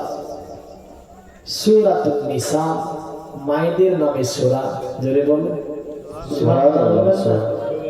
মায়েদের নামে একটা সূরা আছে, সূরায়ে নিসা। নিসা মানে হচ্ছে মেয়েরা, আওরাত, মেয়ে।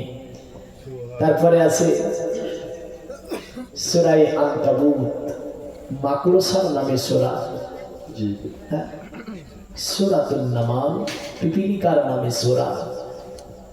সূরায়ে মুজাদালা মানে তর্ক বিতর্কর বিষয়ে সূরা। এমন করে প্রতিটা সূরার নামকরণের পিছনে একটা করে কারণ রয়েছে না রয়নি? একটা করে কারণ রয়েছে। 114টা সূরার নামকরণের পিছনে অবশ্যই কারণ আছে। তা এই যে আল্লাহর ওলির নাম, এর মধ্যে একটা নিশ্চয় রহস্য লুকিয়ে আছে। আছে না নাই? আছে। যাই হোক, যেহেতু ওলির দরবারে এসেছি, কিছু তাই ওলিকে নিয়ে আলোচনা করলাম। কারণ যেখানে ওলি প্রেমিক মানুষ আমরা, আল্লাহর ওলিদের আমরা ভালোবাসি, তিনাদের সুহবাতের রাসূলের প্রেম অন্তরে আমাদের রয়েছে। জোরে বলেন সুবহানাল্লাহ। তো বলি, 3 দিনে যে কোরআন মুখস্থ করাতে পারবে ও ব্যক্তি আরো আগে পারবে না? পারবে না? পারবে। আল্লাহর ওলি বাকিবের আল্লাহর ওলি আব্দুল কাদের বলল যুবক হবে না, কারণ তুই নিতে পারবে না।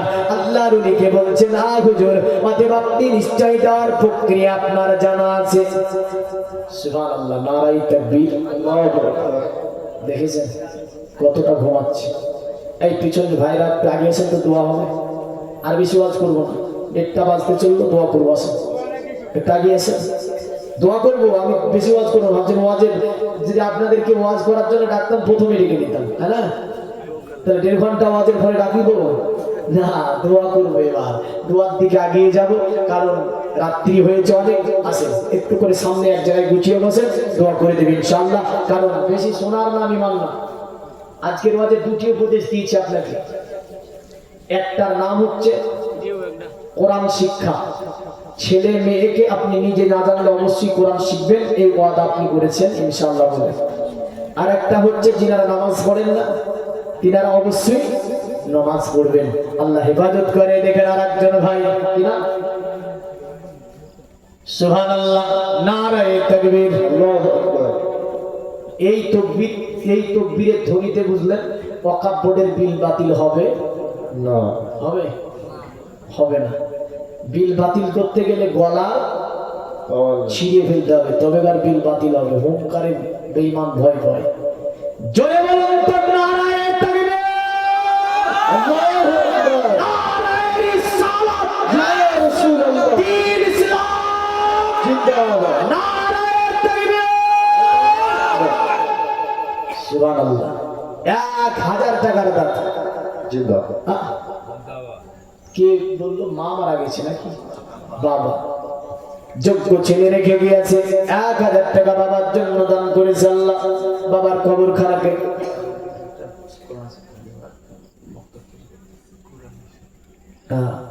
বাবার কবরখানাকে আল্লাহ পাক কুশাদা আমানওয়ার করে দেয়। সকলে বলুন আল্লাহুম্মা আমিন, আল্লাহুম্মা আমিন।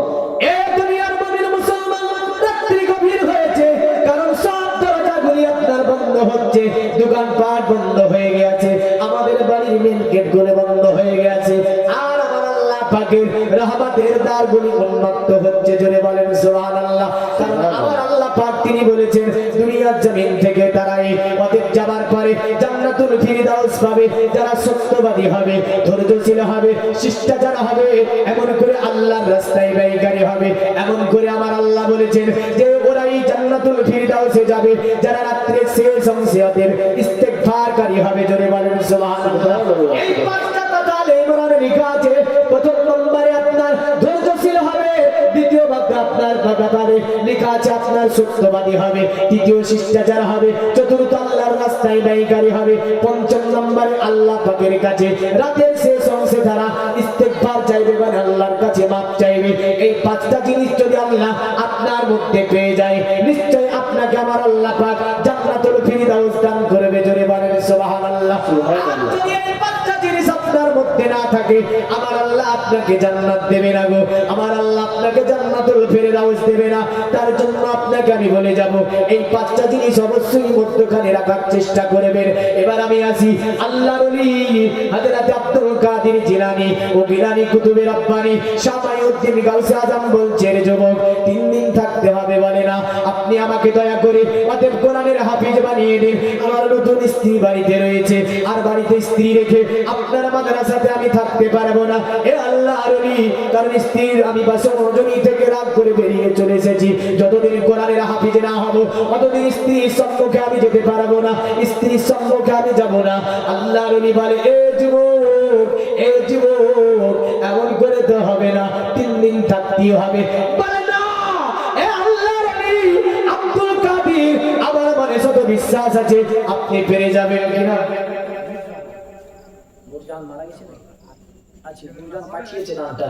সুবহানাল্লাহ, সুবহানাল্লাহ। 200 টাকা নূর জাহান্নামে দান পাঠিয়ে দিয়েছে আল্লাহ। এই দানকে আপনি কবুল মঞ্জুর করুন, আশা উদ্দেশ্য পূর্ণ করুন। দুনিয়াবি মুসিবত দুনিয়ায় দাফন করে দিন, আসমানি বালাকা আসমানে উঠিয়ে দিন। দুনিয়ার জমিন আল্লাহ ইসলামের চাদরে শান্তিময় জীবন যাপনের তৌফিক দিন। সকলে বলুন আল্লাহুম্মা আমিন। ছোট্ট একটা ছেলে এসে বলছে 1 বস্তা সিমেন্ট। আব্দুল লতিফ, লতিফ বলতে হয় না, দিগিরধার আব্দুল লতিফ 1 বস্তা সিমেন্ট দান করেছে। আল্লাহ দানকে কবুল করে নিন। দুনিয়াবি মুসিবত থেকে ইবাদত করুন, আল্লাহ দুনিয়াবি অসুখ বিসুখ থেকে ইবাদত করুন, জিন শয়তানের কুনজর থেকে ইবাদত করুন। সকলে বলুন আল্লাহুম্মা আমিন। আত্মীয়-স্বজন যারা অন্ধকার করে তাদের কবরগুলোকে কুশাদা মানোয়ার করে জান্নাতের টুকরা বানিয়ে দিন। আল্লাহুম্মা আমিন। ওই যুবকটা বলছে, না হুজুর শুনবো না, কারণ আপনি আমাকে কোরআনের হাফেজ বানাতে পারবেন। আল্লাহ বলে, যুবক শুনবি না? বলে না। সঙ্গে সঙ্গে বললে, যুবক শুনে রেখে দে। তিনি আপনার একটা জঙ্গলের পরিচয় দিলেন। বলে, জঙ্গলটা ধরে একদম সোজা চলে যাবি, যেতে যেতে জঙ্গলের মধ্যখানে দেখবি একটা গাছ রয়েছে, ওই গাছটার গোড়ায় বসে যাবি। আমি আল্লাহর ওলি আব্দুল কাদের তোকে পুরা কোরআনের হাফেজ বানিয়ে দেব। জোরে বলেন সুবহানাল্লাহ। আল্লাহ পাকের ওলি আব্দুল কাদের তাকে পাঠিয়ে দিল। আল্লাহর ওলি ওখান থেকে উঠে চলতে আছে। এইদিকে ভক্তবিন্দুরা, মুরিদ বিন্দুরা সব কথা কিন্তু শুনে নিয়েছে। তারা বলে, কেমন করে ওকে হাফেজ বানায়, এই জিনিসটা আমি দেখতে চাই। কেমন করে কোরআনের হাফেজ বানাবে এটা আমরা দেখব। সকলে যেন আপনার লাইন দিয়েছে, ওই রাস্তাটাকে ধরে, সকলে লাইন দিয়েছে ওই রাস্তাটাকে ধরে। আল্লাহর ওলি পিছনে তাকিয়ে দেখে যেন সকলে লাইন দিয়ে দিয়েছে। আল্লাহর ওলি বলল না তোমরা আসতে পারবে না, অতএব আমি আব্দুল কাদের জিলানী তোমাদেরকে নিষেধ করছি, তোমরা আমার সঙ্গে আসবে না, কারণ আমি কিয়ামতে আমি কোথায় যাচ্ছি এই খোঁজ তোমরা নেবে না। আল্লাহর ওলি আব্দুল কাদের ওই জায়গায় পৌঁছে গেলেন। যাবার পরে ওই যুবককে মুশাহিদা মুরাকাবা করালেন। মুশাহিদা মুরাকাবা করানোর পরে তিনি আপনার কোরআন থেকে তাকে সূরাতুল ফাতিহা, সূরা ইখলাস, দুরূদ শরীফ পড়ালেন। অতঃপর আল্লাহর ওলি বুকের সঙ্গে ধরে একটা চাপ দিয়ে বলছে, যুবক তুই কি কিছু দেখতে পেলি? যুবক বলছে না হুজুর আমি কিছু দেখতে পাইনি। আবার তিনাকে আপনার ওই যুবককে বুকের সঙ্গে জড়িয়ে ধরে ফেললো। ধরে ফেলার পরে একটা ধরে চাপ দিয়ে বলছে যুবক তুই কি কিছু দেখতে পেলি? কিন্তু যুবক কিছুই বুঝতে পারে না। আল্লাহর ওলি আব্দুল কাদের জিলানী তাকে নিয়ে আবার মুশাহিদা মুরাকাবা করলেন, আল্লাহর কাছে দোয়া করলেন, আল্লাহর কাছে হাত তুলে মোনাজাত করলেন। অতঃপর তিনি আপনার ওই যুবককে বলছে যুবক দাঁড়িয়ে যা। যুবক দাঁড়িয়ে গেল। আল্লাহর ওলি আব্দুল কাদের জিলানী ও গিলানী তিনি বুকের সঙ্গে যুবককে ধরে ফেলার পরে বুঝলেন একটা জোরে যখনই চাপ দিয়েছে। যুবক বলছে হুজুর দয়া করে আপনি আমাকে ছেড়ে দিন, কারণ আমার বুকে এমন একটি চাপ যেন আমি পেয়েছি। সঙ্গে সঙ্গে যুবক যেন অজ্ঞান হয়ে গেল। আল্লাহর ওলি আব্দুল কাদের জিলানী ও গিলানী কুতুবে রব্বানী শাহ মাইউদ্দিন গাউসে আজম তাকে জ্ঞানে ফিরে আনলেন। অতঃপর বললেন যুবক যা বাড়ি চলে যা, আল্লাহ পাক তোকে কোরআনের হাফিজ বানিয়ে দিয়েছে। সুবহানাল্লাহ, সুবহানাল্লাহ। এই হচ্ছে আল্লাহ। মানে এরা বলবে হ্যাঁ এই ঘটনা কি করে হলো? এই একটা কথা জেনে রাখিস, অতএব আল্লাহকে যারা পেয়ে যায় সমস্ত কিছুই তারা পেয়ে যায়। জোরে বলেন সুবহানাল্লাহ, সুবহানাল্লাহ। কারণ তাদের কায়িক শ্রম দ্বারা আল্লাহকে প্রথম তারা লাভ করেছে। আর আল্লাহকে যে ব্যক্তি লাভ করতে করে নিতে পারে, বলেন তো তার কথা আগুন পানি হাওয়া বাতাস কিছু আছে যে শুনবে না? হ্যাঁ সকলে শুনবে। তাহলে বোঝা গেল আল্লাহকে পেতে হবে। প্রথম শর্তই হচ্ছে আল্লাহকে পাওয়া লাগবে। তার কারণ আল্লাহর ওলিদের জীবনে এত সাধনা এত ইবাদত, তাদের আরাম বিলাসিতার জীবনকে তারা পরিত্যাগ করে সর্বময় আল্লাহকে নিয়ে তারা গবেষণা করেছিল। জোরে বলে সুবহানাল্লাহ। কাকে নিয়ে? আল্লাহকে। যুবককে বললো বাড়ি চলে। যুবক ওখান থেকে চলতে লাগলো। বাড়িতে আপনার আসার পরে দরজার মধ্যে কে কি নড়িয়ে দিয়েছে। ঘর থেকে বলছে কে? বলে আমি তোমার স্বামী। বলে একটু গেলে আবার ফিরে আসলে কেন? বলে আমার স্ত্রী শোনো, আল্লাহর ওলি আব্দুল কাদের জিলানী আমাকে কোরআন মুখস্থ করিয়ে দিয়েছে। সুবহানাল্লাহ, সুবহানাল্লাহ। স্ত্রী বলছে আমার স্বামী এটা কেমন করে হতে পারে? এটা তো আমি বিশ্বাস করতে পারলাম না। সঙ্গে সঙ্গে দরজা খুলে দিল। দরজা খুলে দিল, স্বামী প্রবেশ করলো ঘরের মধ্যে। বললেন আল্লাহর ওলি ওকে কোরআন শিখিয়েছে। এই কথাটা স্ত্রী শুনে বলছে তাজ্জুব করার ব্যাপার, তাহলে আমি তো কোরআনের হাফিজা, তোমাকে কিছু প্রশ্ন করি। আল্লাহর আপনার ওই যুবকটা বলল করো। যেই জায়গা থেকে জিজ্ঞাসা করে সুন্দর সুরে যেন পড়িয়ে দেয়, সুন্দর সুরে যেন ওই জায়গা থেকে পড়িয়ে দেয়। স্ত্রী বলছে গো স্বামী, অতএব আল্লাহর ওলি আপনাকে কোরআন শিখিয়ে দিয়েছে এত সুন্দর করে, আপনার জবান থেকে কোরআনের আওয়াজ এত সুন্দর, এত তার দিলের সঙ্গে বেরিয়ে যাচ্ছে। আমি তো তাজ্জব হয়ে যাচ্ছি। মাদ্রাসায় পড়াশোনা করে এমন সুন্দর তার দিল বেরাতে চাই না। আপনি যে তার দিলে পড়েছেন নিশ্চয়ই এটা আল্লাহর ওলির কারামাত। কি ছিল? আল্লাহর ওলির কারামাত। তাহলে বোঝা গেল যে দুনিয়ার জমিনে আল্লাহ ওয়ালা জিনারা ইনাদের দ্বারা বহু ঘটনা সংঘটিত হয়েছে ইনাদের কাছে। হ্যাঁ, তবে একজন সাহাবী, নবীর সাহাবী, অনেকে বলে এরা নবীর চেয়ে ওদেরকে বাড়িয়ে দিচ্ছে। আহলে সুন্নাত ওয়াল জামাতের আকীদা হচ্ছে নবীর সাহাবী যে ঘোড়ার পৃষ্ঠে চড়ে, ঘোড়ার পায়ে যে ঘুরে ধুলো লগে থেকে, ওই ধুলোতে যা সম্মান আছে এতটা সম্মান কোন ওলিকে আল্লাহ দেয় নেই।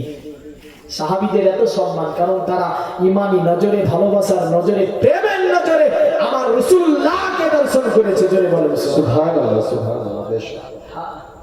তাহলে একজন সাহাবীর সমতুল্য যদি সাহাবীর ঘোড়া পৃষ্ঠে চড়ে, ওই ঘোড়ার পায়ের ধুলো সমতুল্য যদি ওলি না হয়, তাহলে আমরা কি করে ওলিদেরকে নবীর চেয়ে বড় করলাম? এরা আসলে দুর্নাম করে বেড়ায়, মিথ্যা বলে, চুগলামি করে। এরা আপনার আহলে সুন্নাত ওয়াল জামাতের নামে অনেক মিথ্যা রটিয়ে আমার সমাজের যুবকগুলোকে তাদের দিকে নেওয়ার চেষ্টা করে। আমি বলবো এর থেকে আমার আল্লাহ পাক আমার সমাজের যুবকদেরকে হেফাজত করে। সকলে বলুন আল্লাহুম্মা আমিন। আরো জোরে বলুন আল্লাহুম্মা আমিন। আল্লাহুম্মা আমিন। আমরা হচ্ছি ইসলাম ধর্মের মানুষ। এই ভারতবর্ষের ইসলামটা হচ্ছে ওলির অবদান। জোরে বলেন সুবহানাল্লাহ। সুবহানাল্লাহ। কিসের অবদান? ওলির অবদান। এই ঘটনা আমরা বাকিবিল্লাহ থেকেও দেখতে পাই। ঠাকুরকে পর্যন্ত কলেমা পড়িয়ে দিয়ে মসজিদের ইমাম বানিয়ে দিয়েছিল। জোরে বলেন সুবহানাল্লাহ। সুবহানাল্লাহ। খাজা গরিবে নামাজ থেকেও দেখতে পাই ভারতের সরজমিনে যে খাজা চলে যাচ্ছে আর একটা জায়গাতে কি হচ্ছে, মানে পূজা হবে। সন্ধি ভগবত ঈশ্বরং প্রমেকস্মে রূপে সপ্তমং প্রকাশাতি কর্ণং কর্ণং তথা সর্বশক্তিমান কুচিত শব্দে রূপং। তো আল্লাহ বলি খাজা গরিবে নামাজ, তিনি বলছে কি বলে রে দালালে, পূজা হচ্ছে, সামনে মিঠাই রাখা আছে, কলা রাখা আছে, দুধ রাখা আছে। আল্লাহ নবী বলেছিল কি ব্যাপার হলো, পূজা দেওয়া প্রহিত মনে হলো। বলে মিঠাই খেয়ে দাও, বলে মিঠাই খাই না। বলে খাই না তো রেখেছো কেন? কতদিন পূজা করো? বলে বাপদাদু 14 গোষ্ঠী করে আসছে। বলে মিঠাই খাওয়াতে পারো না? বলে না। বলে আমি যদি মিঠাই খেয়ে দিতে পারি দেখবা নাকি?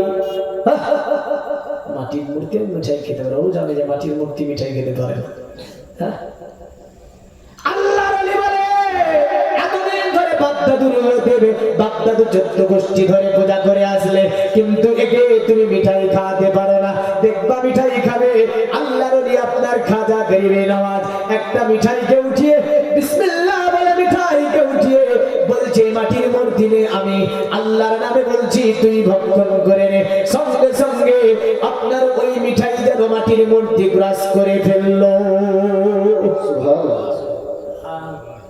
সবাই বলছে আয় হায় হায়, এত বড় বড় পুরোহিত ঠাকুর আনলাম পূজা দিতে, কোনোদিন কেউ খাওয়াতে পারে না, আর এ ফকিরটা কোথা থেকে এসে আজকে খাইয়ে দিল। হায় হায়। বলে তুমি কি বললে, কি মন্ত্র বলে বললে? যে মন্ত্র পড়াতে ওদের মাটির আমাদের এই পূজা খেয়ে নিল। জীবনে অনেক মন্ত্র পড়েছি, দেবাধারণা করেছি, এমন করে বিভিন্ন মন্ত্র পড়ে পূজা দিয়েছি, জীবনে কোনোদিন কেউ মাটির মূর্তিকে খাওয়াতে পারেনি। এই ফকির তুমি কোন মন্ত্র পড়লে যে মাটির মূর্তি তোমার হাত থেকে ওদের মিষ্টিকে ভক্ষণ করে নিল? আল্লাহর ওলি বলেছিল আমি যে মন্ত্র পড়েছি ওই মন্ত্র পড়লে এ পূজা ছেড়ে দিতে হবে, কারণ আমি মন্ত্র পড়েছি ওই মন্ত্র, অতএব যে মন্ত্রের মধ্যে অতএব এই জমিনকে যিনি তৈরি করেছেন, আসমানকে যিনি তৈরি করেছেন, পাহাড় পর্বত নদী নালাকে যিনি তৈরি করেছেন, এমন করে যিনি সমগ্র সৃষ্টি যাহাকে তৈরি করেছেন, ওই আল্লাহকে মেনে উনার মন্ত্র আমি পড়ে দিয়েছি, তাই তো মাটির মূর্তি পর্যন্ত মিঠাই ভক্ষণ করেছে। তারা বলল তাই নাকি? বলে হ্যাঁ। আল্লাহর ওলি খাজা গরিবে নওয়াজ বলল যদি তোমরা এই মন্ত্র পড়ো, নিশ্চয় তোমরা যদি ওই জায়গায় যেতে পারো, তোমাদেরও কথা নিশ্চয় আল্লাহ শুনবে। আর আল্লাহ যদি কথা শুনে নাই, পৃথিবীর সব জিনিস তোমার কথা শুনবে। জোরে বলেন সুবহানাল্লাহ। তারা এক জায়গায় বসে ফকিরকে দেখে তাজ্জব হয়ে গেল।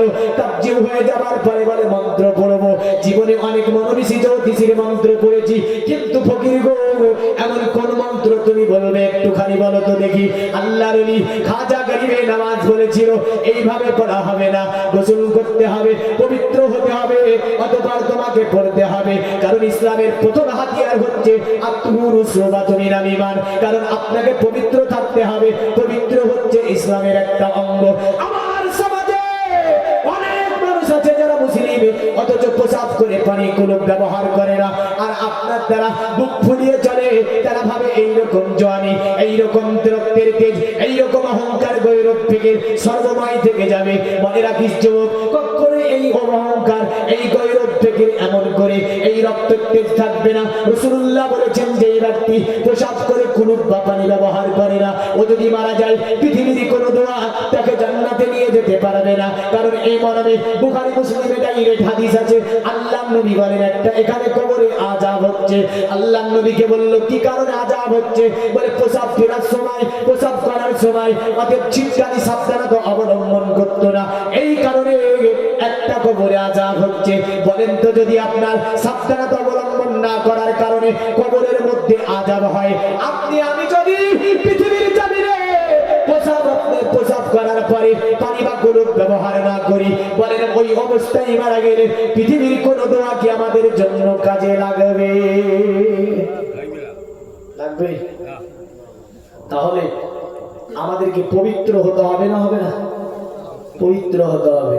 খাজা গরিবে নামাজ বলল পবিত্র হতে হবে, তাদেরকে আপনার গোসল করানো হলো। এক পূজা মণ্ডপীতে 70 অধিক মানুষ খাজা গরিবে নামাজের কাছে প্রহিত থেকে নিয়ে জনগণ আপনার বসে গিয়েছে। বলে এই ফকিরটা কি এমন মন্ত্র পড়ে? ওই মন্ত্রটা আজকে শুনবো, যে মন্ত্র পাঠ করার পরে জীবনে কোনোদিন অতের দুধ গলা মিঠাই দিয়ে পূজা দিলাম, কোনো বড় বড় পুরোহিত আনলাম, কোন পুরোহিত আজ পর্যন্ত এই মূর্তিকে খাওয়াতে পারলো না। আর এই লোকটা এমন কি বললো যে আপনার সঙ্গে সঙ্গে মাটির মূর্তি আপনার ওই মিঠাই ভক্ষণ করলো। দেখবো কি মন্ত্র বলবে। আল্লাহ নবী আপনার খাজা গরিবে নামাজ এ ভারতের সরজমিনে তিনি আপনার ইসলামকে কায়েম করছেন, কত সুন্দর করে দেখেন। তিনি আপনার বলছেন শোনো, তোমরা একই সঙ্গে পড়ো লা ইলাহা ইল্লাল্লাহ, লা ইলাহা ইল্লাল্লাহ, লা ইলাহা ইল্লাল্লাহ মুহাম্মাদুর রাসূলুল্লাহ সাল্লাল্লাহু আলাইহি ওয়াসাল্লাম।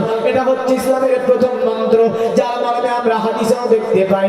যেমন হাদিসে জিবরিল আছে, আমরা ইসলামের একজন ব্যক্তি রাসূলুল্লাহর কাছে আচানক আসলো, আসার পরে নবীকে বলল আখবারানি আনিল ইসলাম ইয়া মুহাম্মদ সাল্লাল্লাহু আলাইহি ওয়াসাল্লাম, অতএব আপনি ইসলাম সম্পর্কে বলুন। আমার নবী বললেন ক্বালা রাসূলুল্লাহ সাল্লাল্লাহু আলাইহি ওয়াসাল্লাম আন্না তাশহাদু আল্লা ইলাহা ইল্লাল্লাহ ওয়া আন্না মুহাম্মাদার রাসূলুল্লাহ, তুকিমুস সালাত ওয়া তুতিজ যাকাত ওয়া তাসুমু রমাজান।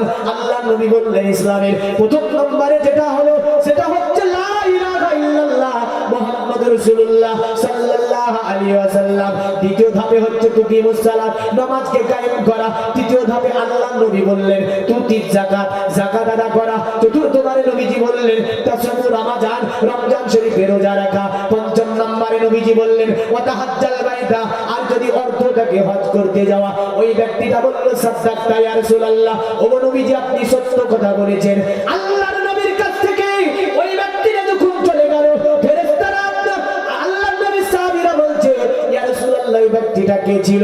নবী বলে তাকে চিনতে পারোনি? বলে না। আল্লাহর নবী বললেন ইনি অন্য কেউ নয়, ইনি হচ্ছে আল্লাহর রহমতের ফেরেশতা জিবরাইল আলাইহিস সালাম। আর এ বলল কলেমা নাকি 6 মাস ধরে খুঁজেই পাইনি। কি করবো ভাই? কলেমা নাকি নাই, একাধিক জায়গায় কলেমা লেখা আছে হাদিসে, হাদিসে একাধিক জায়গায়। কোরআনে একসঙ্গে যদিও নাই, কিন্তু আল্লাহ পাক কলেমার কথা সুন্দরভাবে বলেছেন ফাতালাক্কা আদামু মির রাব্বিহি কালিমাতিন ফাতাবা আলাইহি ইন্নাহু হুয়াত তাওয়াবুর রহিম। তাফসীর রুহুল বায়ানে লেখা আছে ইয়া রাব্বি আসআলুকা বিহাক্কি মুহাম্মাদিন সাল্লাল্লাহু আলাইহি ওয়াসাল্লাম।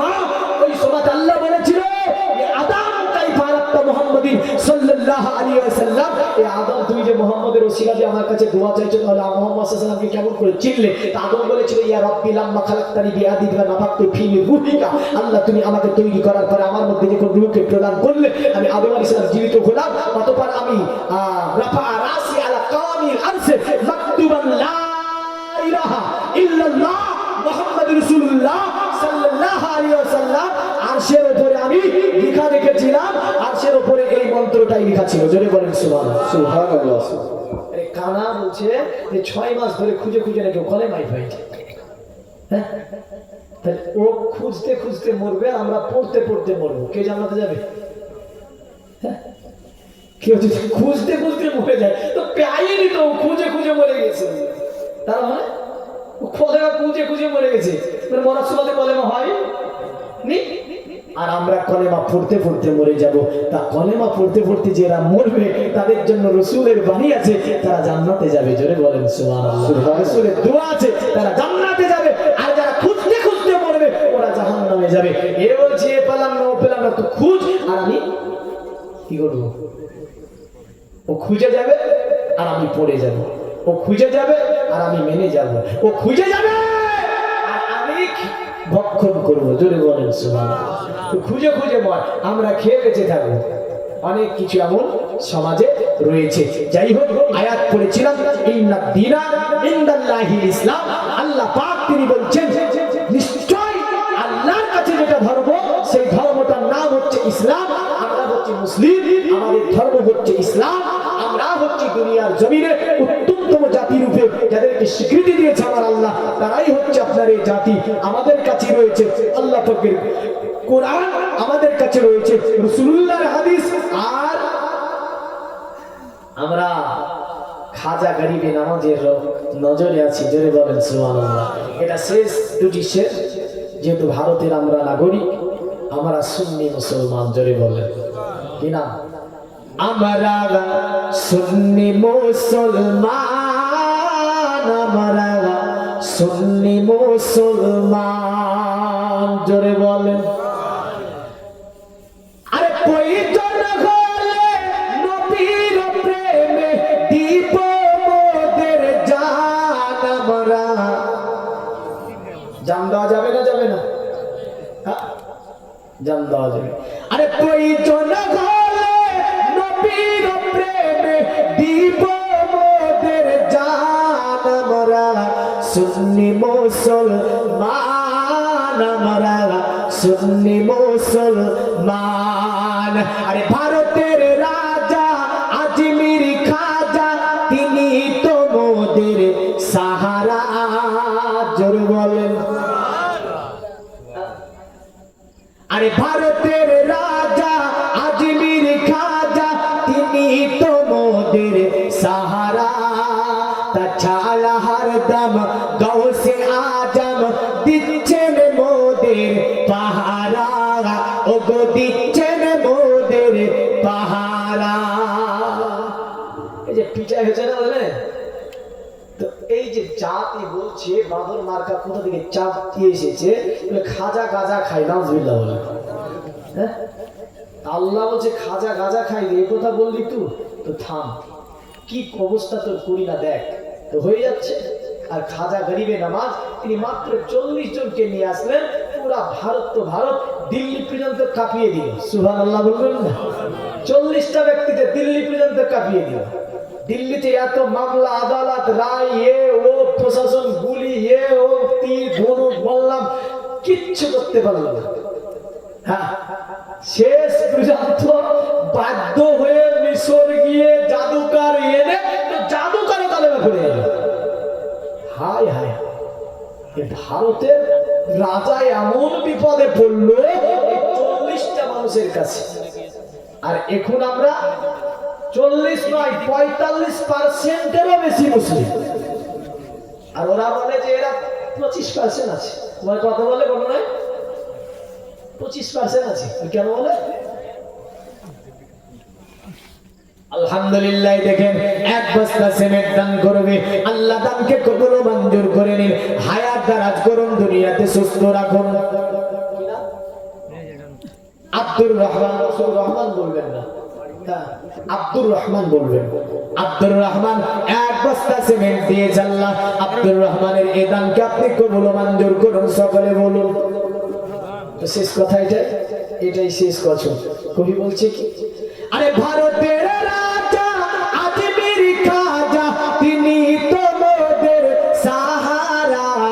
তাছাড়া হরদম গৌসে আজম দিচ্ছেন মোদের পাহারা। ও গো দিচ্ছেন মোদের পাহারা। আরে আমরা সুন্নি মুসলমান, আমরা সুন্নি মুসলমান। আল্লাহ পাক আপনাকে আমাকে দুনিয়ার জমিনে সকলকে ইসলামের ছায়া তলে শান্তিময় জীবন যাপনের তৌফিক দান করে। সকলে বলুন আল্লাহুম্মা আমিন। এতক্ষণ ধরে যাহা কিছু আলোচনা করলাম ভুল ভ্রান্তি মার্জনীয়, এমন করে আল্লাহ রাব্বুল আলামিন আপনাকে আমাকে রাসূলের ভালোবাসা, রাসূলের প্রেম, রাসূলের মহব্বত নিয়ে ওলিয়া উলিয়ার সোহবত থেকে 5 ওয়াক্ত নামাজ পৃথিবীর জমিনে প্রতিষ্ঠা প্রতিষ্ঠিত করে ঈমান আমল সঙ্গে নিয়ে ভয়াবহ করে যাবার তৌফিক দান করে।